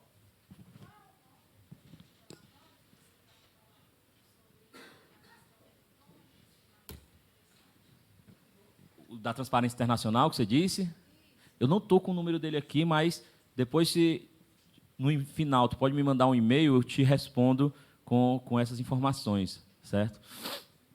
Então, pessoal, a questão da contratação eletrônica ela vai se inserir de forma bem mais proeminente no nosso sistema de contratação pública que o que nós temos atualmente no pregão eletrônico. Programas de integridade, pessoal. Para mim, a parte que mais me empolga, sinceramente, é essa parte de programa de integridade. Talvez muitos de vocês aqui já tenham, talvez todos, muito provavelmente, tenham ouvido falar de compliance, né? Compliance é a moda, né? É o negócio do momento. É uma palavra bonita. Né? É uma palavra bonita e tudo mais. Então, os programas de compliance, que a gente pode traduzir também como programas de integridade, eles vêm efetivamente saindo de um aspecto meramente do mercado privado e se inserindo aqui no âmbito da administração pública. E o que eu acho mais interessante, pessoal, é que o PL 1292 de 95 ele ampliou muito a questão da utilização dos programas de integridade. Vou explicar para vocês. Atualmente, nós temos... Onde primeiro eu vi falar sobre o programa de integridade foi na Lei Anticorrupção, né? A Lei Anticorrupção, 2.846, ela estabelece que a existência de programas de integridade é um fator de redução das penas da lei anticorrupção. Então, a empresa que está ali para ser punida por atos de corrupção, ela ter programa de integridade pode resultar em uma diminuição na sua pena, né? Ela instituir um programa de integridade no âmbito da empresa. Depois surgiram muitas leis estaduais, inclusive aqui o DF já tem lei estabelecendo a obrigatoriedade de programas de integridade como condição para contratar com o Distrito Federal. O mesmo foi feito já no estado do Rio Grande do Sul, o mesmo foi feito no Rio de Janeiro, Mato Grosso estava em PL, eu não sei se já aprovaram, era Mato Grosso do Sul, não me recordo, mas começaram já a surgir, em 2017, 2018, inúmeras leis que estabeleceram programa de integridade como condição para contratar com o poder público. Claro que boa parte dessas leis estabeleceu alguns critérios. Acho que a lei do DF foi até uma que já foi alterada agora em 2019, porque eles estabeleceram um critério muito rígido, e aí já tiveram que flexibilizar um pouco mais, porque vocês estavam inviabilizando as contratações aqui no DF, e aí o critério que vem sendo utilizado é valor, né? Valor da contratação. Então, até então, eu, Felipe, tinha visto a questão dos programas de integridade nesses dois aspectos. Ora na lei anticorrupção, ele como um fator de redução de pena, a existência dos programas de compliance, ora como condição para participar de determinados certames licitatórios. Aí vem o nosso PL aqui e estabelece programa de integridade para um bocado de coisa, pessoal. Não como condição, mas vamos analisar aqui. Primeiro, o artigo 24, parágrafo 4º, estabeleceu aqui a necessidade, a obrigatoriedade de programa de integridade para contratações de grande vulto. Então, o que o PL fez no parágrafo 4º do artigo 24, foi o que vários estados e o DF estão fazendo. E aqui, grande vulto para o PL, 200 milhões de reais. Certo? Não estabeleceu como condição, e acho que aqui andou bem o nosso PL, que em alguns estados se discute isso, não estabeleceu como condição para a participação do certame. Houve estados que colocou como condição para participar do certame, né? E aí vem toda aquela discussão acerca da onerosidade que se impõe ao licitante, que só simplesmente está participando do certame e ainda não tem nenhum direito garantido, né, de contratação. Aqui não, se estabeleceu que, a partir da celebração do contrato, nesses contratos de grande vulto, vai ter que ser instituído um programa de integridade nas contratações de grande vulto. Mas o PL foi mais além. Depois estabeleceu desenvolvimento de programa de integridade como um dos critérios de desempate em licitações, pessoal, né? Aí, no artigo 58, em caso de desempate de duas ou mais propostas, serão utilizados os seguintes critérios. Aí, lá no 4º, tem desenvolvimento pelo licitante de programa de integridade conforme orientações de órgãos de controle, né? E aí, pessoal, você vê que o PL começa a avançar mais na utilização de programa de integridade. Artigo 154, o nosso PL fez com o programa de integridade, pessoal, o que a lei anticorrupção fez. Utilizar o programa de integridade como um fator de mensuração de aplicação de penalidade. No caso aqui, de penalidades decorrentes da lei de licitações e contratos. Na aplicação das sanções serão considerados a implantação ou aperfeiçoamento de programa de integridade conforme normas e orientações dos órgãos de controle, né? Então, realmente o PL avançou bastante nessa questão relativa aos programas de compliance. E, para fechar, o PL ainda estabeleceu, no parágrafo único do artigo 61, duas situações em que a reabilitação de licitante punido pela lei de licitações está condicionada à implantação ou aperfeiçoamento de programa de integridade. Condição sem a qual ele não consegue reabilitação. São as infrações aí dos incisos 8º e 12 do artigo 153. O artigo 8º vai falar sobre a questão de apresentação de documento falso, certame, certo? Apresentação de declaração, documento com falsidade. E o inciso 12 do artigo 153, pessoal, vai falar de sanções, de infrações que estejam previstas lá na lei anticorrupção, que também sejam infrações às regras de licitação. Porque lá na lei anticorrupção você tem um dispositivo que elenca os atos passíveis de punição pela LAC. E dentro do rol lá, você tem um conjunto de condutas, você tem um inciso lá específico, só para falar sobre atos de corrupção praticados em licitações públicas.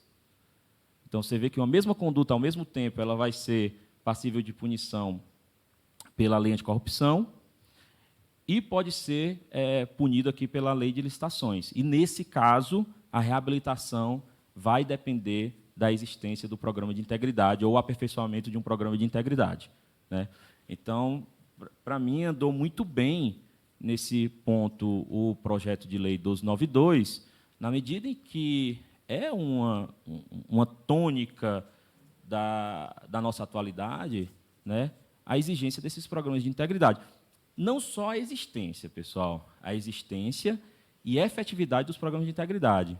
Porque o decreto federal que regulamentou a lei anticorrupção, ele estabeleceu, inclusive, quais são os critérios que devem ser utilizados para se aferir a efetividade de um programa de integridade. Então, nós já temos norma que trata desses critérios, para não ser aquele programa de compliance só para inglês ver. Estão entendendo? Então, o programa tem que existir e ser efetivo nos termos da legislação. Existem estudos que demonstram que empresas que implementam esses programas são menos suscetíveis a atos de corrupção? Porque eu lembro que a Petrobras tinha um programa de Não, a Petrobras sempre quando teve, aconteceu o problema, né? Sim, sempre teve. Existem... não, mas aí vem a questão da efetividade dos programas e não só da existência. Mas existem, sim, esses estudos. Inclusive, existe uma classificação na Bolsa de Valores, né? Eu não me lembro qual é o índice especificamente, que faz uma classificação das empresas que possuem programa de integridade, justamente por conta desses estudos demonstrarem que elas possuem um ambiente de investimento mais interessante e se tornam mais atrativos. Existe eu não lembro se é um índice ou se é uma certificação da Bolsa de Valores específico para empresas que possuem programa de integridade, já reconhecendo esse aspecto mesmo de que ele sendo efetivo, não só existindo, mas ele sendo efetivo, ele realmente consegue fazer o controle de eventuais atos de corrupção. E eu acho que a gente pode buscar isso com pessoas, principalmente, que atuam na prática, né? Eu tive a oportunidade recentemente conversar com o compliance officer do grupo M. Dias Branco, não sei se vocês conhecem, é um dos maiores grupos a parte de massas, biscoitos, não sei o quê, tá entendendo? E ele falando como o sistema de controle dentro do grupo, principalmente quando eles passaram a participar do novo mercado, né, negociar as ações em bolsa, a forma como é feito esse controle, desde do que eles chamam do trabalhador ali do chão de fábrica até a alta gestão, a alta administração, tá entendendo? Me parece muito interessante. Conversei recentemente também com um colega, que inclusive é procurador federal, e veio aqui, está na CGU atualmente, ele foi 7 anos compliance officer do Walmart, do grupo Walmart. Então, é interessante você conversar com esse pessoal e você ver como é que a iniciativa privada e as empresas sérias, né, elas realizam esse tipo de trabalho, esse controle interno, né, nas suas estruturas. Me parece que sim tem efetividade, a despeito daqueles problemas que a gente encontrou na Petrobras. Agora, nós temos outro problema. Se você falou da Petrobras, eu me lembrei de um detalhe aqui. Ó. A Petrobras ela reformulou o seu programa também de integridade, depois da questão da Operação Lava Jato. E só para vocês terem ideia, a Petrobras ela faz, pessoal, uma avaliação de riscos dos seus fornecedores. Certo? Toda pessoa que pretende contratar com a Petrobras, ela é submetida a um due diligence, em que a Petrobras classifica aquele fornecedor como de baixo, médio ou alto risco. A pessoa ganha um selo da Petrobras e o regulamento de compras da Petrobras já diz o seguinte: se o fornecedor ali for classificado como de alto risco, ele está fora, ele nem pode participar dos certames. Só que tudo isso foi trabalhado em normativos internos da companhia. Recentemente, a Petrobras realizou um certame licitatório para fornecimento de alimentação para plataformas lá na Baía de Santos, né, plataforma de petróleo. Licitação de 340 milhões de reais, onde a empresa que apresentou o melhor preço, ela foi classificada como de alto risco. E aí a Petrobras se classificou, ela do certame e tudo mais.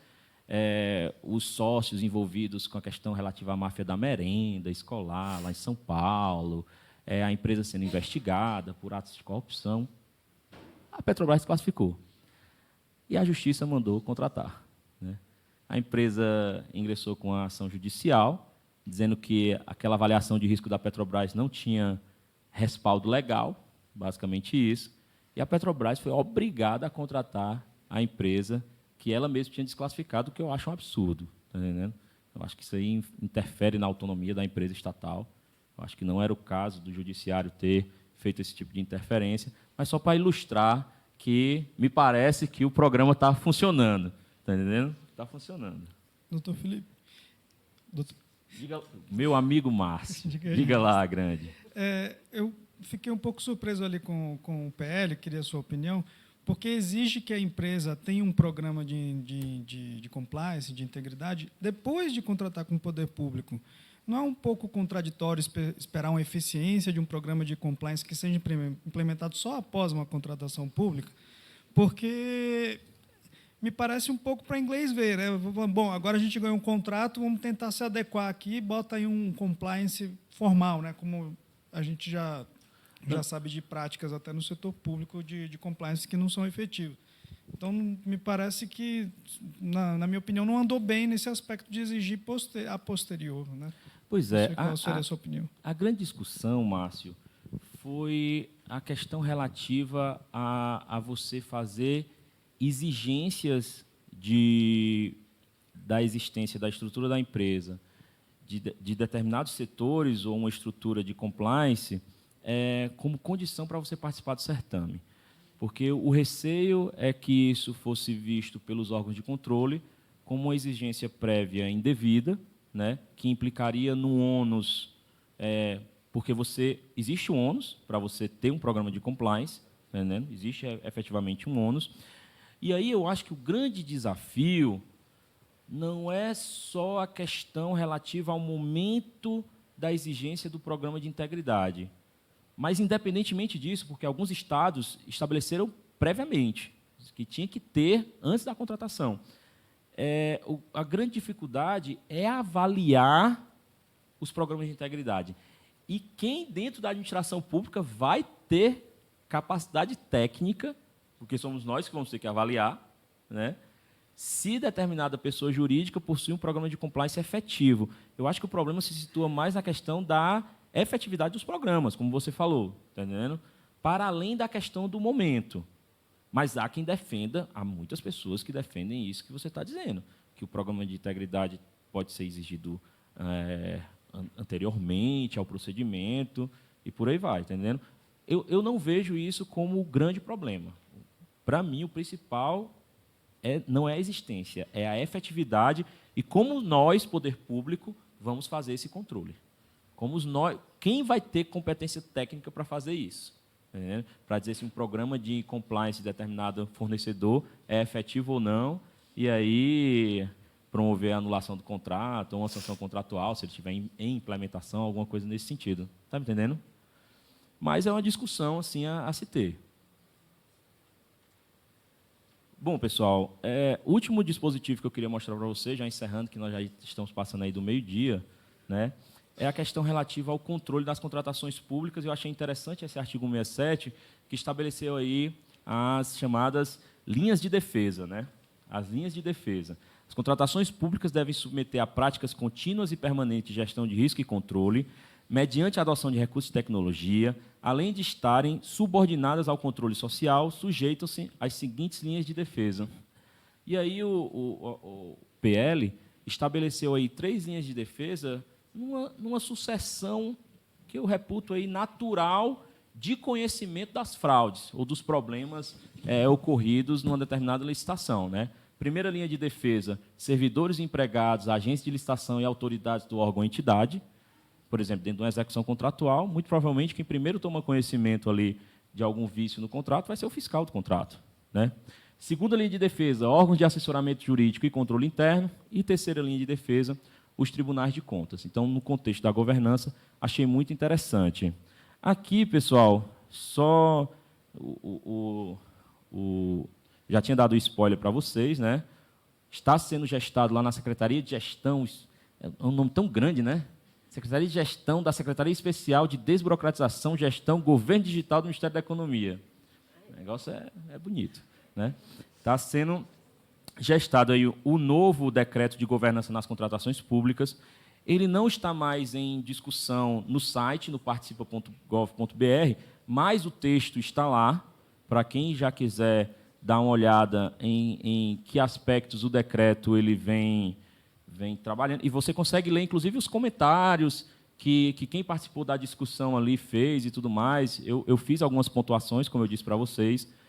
Estava até conversando com a Ruth um pouco antes da nossa palestra, ela me perguntando minha opinião, né, o que eu achei do decreto de governança nas contratações. Eu, particularmente, achei ele muito genérico para ser um decreto, está entendendo? Me pareceu muito mais um guia de boas práticas do que uma norma com algumas regras que eu reputo que poderiam ser mais impositivas, realmente, na busca da governança, né?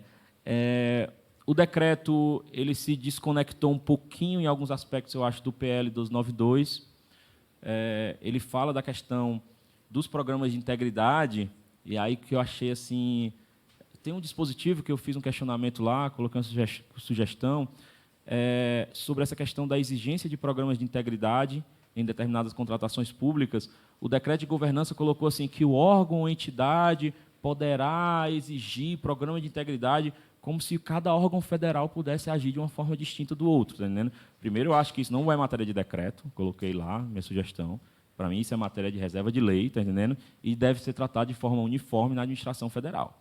Não pode o cara, em determinada licitação de valor X, licitar aqui no Ministério da Justiça e ser exigido o programa de integridade, e um objeto similar, valor similar, ele for licitar lá no INCRA, e aí não se exigir programa de integridade, por exemplo. Né? Me pareceu que o decreto dava essa liberdade para estabelecer ou não os programas. Bom, pessoal, está aqui o meu nome, o e-mail para quem quiser fazer algum contato. Eu agradeço mais uma vez a atenção de vocês e fico aí à disposição da casa, da CEFOL. Agradeço o convite mais uma vez. Agradeço a Ruth pela parceria e parabenizo pela brilhante exposição que fez aqui antes de mim. Né? Gera até uma responsabilidade maior para quem vem depois. E muito obrigado, meus amigos.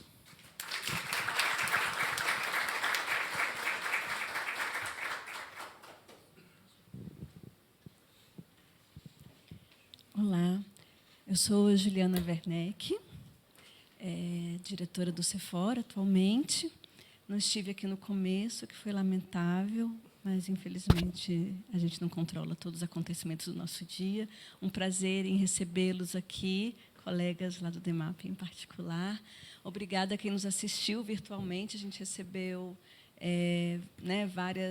muita gente ajudou a divulgar o evento, muita gente de fora. Eu sou aqui de Rondônia, então o pessoal de Rondônia, do Nordeste, das todas as regiões do Brasil. É muito legal a gente poder estar junto, né, conectado aí pela internet. Ela tem esses aspectos positivos. Eu não sei se vocês querem ainda ter alguma coisa para finalizar antes, ou algum questionamento final antes da gente oficialmente fechar o evento, se ficou alguma coisa ainda, porque, né, uma vez foi sendo conversado ao longo.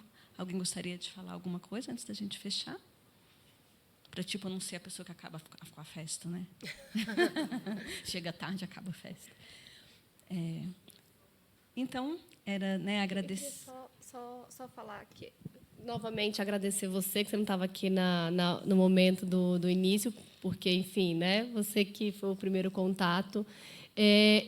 Quando eu passei meu e-mail, ele está errado, gente. Assim sou eu mesmo, meio alterada. Mas mandem mensagem para mim, que eu passo o material para vocês, não tem problema. O telefone resolve. Pode mandar mensagem no WhatsApp, que resolve tudo.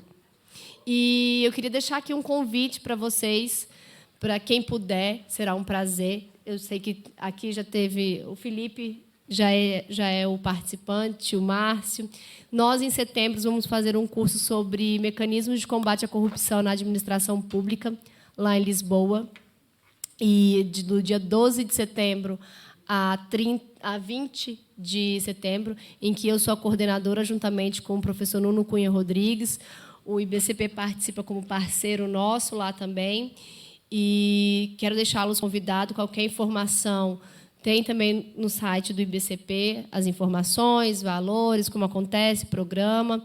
Um dos temas a serem abordados é a parte de contratação pública, compliance também. E tem aqui uma participante, que é a Viviane, eu não sei quem é a Viviane. Ela está pelo YouTube. Ah, ela está pelo YouTube. Ah, tá. É porque eu também vi que então a gente já vai se conhecendo. E eu deixo o convite para vocês, para quem tiver interesse, pode entrar em contato comigo, com o Felipe ou com o site lá do IBCP. Obrigada. Bom, mais uma vez, agradecer o convite e a participação dos colegas, né? A gente sabe que aqui nós estamos diante de uma plateia de alto nível que trabalha com o tema para se dispor a vir aqui discutir esses temas, muito provavelmente lida com isso diariamente, né? E eu acredito que a gente esteja caminhando muito bem, pessoal, em relação ao novo projeto de lei, a despeito das críticas que a primeira parte do painel veio. Eu acho que o projeto que foi aprovado pela Câmara dos Deputados foi o melhor possível nesse momento, né? E acredito que até o final do ano a gente já tenha esse novo PL aí, e com 2 anos para a gente se adaptar, e muito curso, e muita discussão para a gente fazer, né, para conseguir com que todos esses mecanismos eles realmente sejam revertidos em aspectos práticos, em boas contratações, né, que só quem ganha é o destinatário final de todo esse nosso trabalho, que é a sociedade, né. Obrigado, pessoal. Então, muito obrigada, professor Felipe Magalhães, professora Ruth Santos. Eu vou passar o certificado para vocês, mas antes eu queria também reiterar o convite para a Jornada de Boas Práticas, que acontecerá, mais uma vez, aqui no Cefora este ano, nos dias, agora eu vou pegar uma cola, 18, 19 e 20 de setembro. É chato porque coincide, mas quem não puder ir para Portugal, que é interessante. Quem não puder, a gente tem aqui um genérico. Imagina. Brincadeiras à parte, né? Então, é uma jornada que ela tem se fortalecido ao longo dos anos. Ela é, né, organizada em parceria com a diretoria administrativa aqui da Câmara, com os colegas do Departamento de Material e Patrimônio, com o controle interno, com outros órgãos da casa.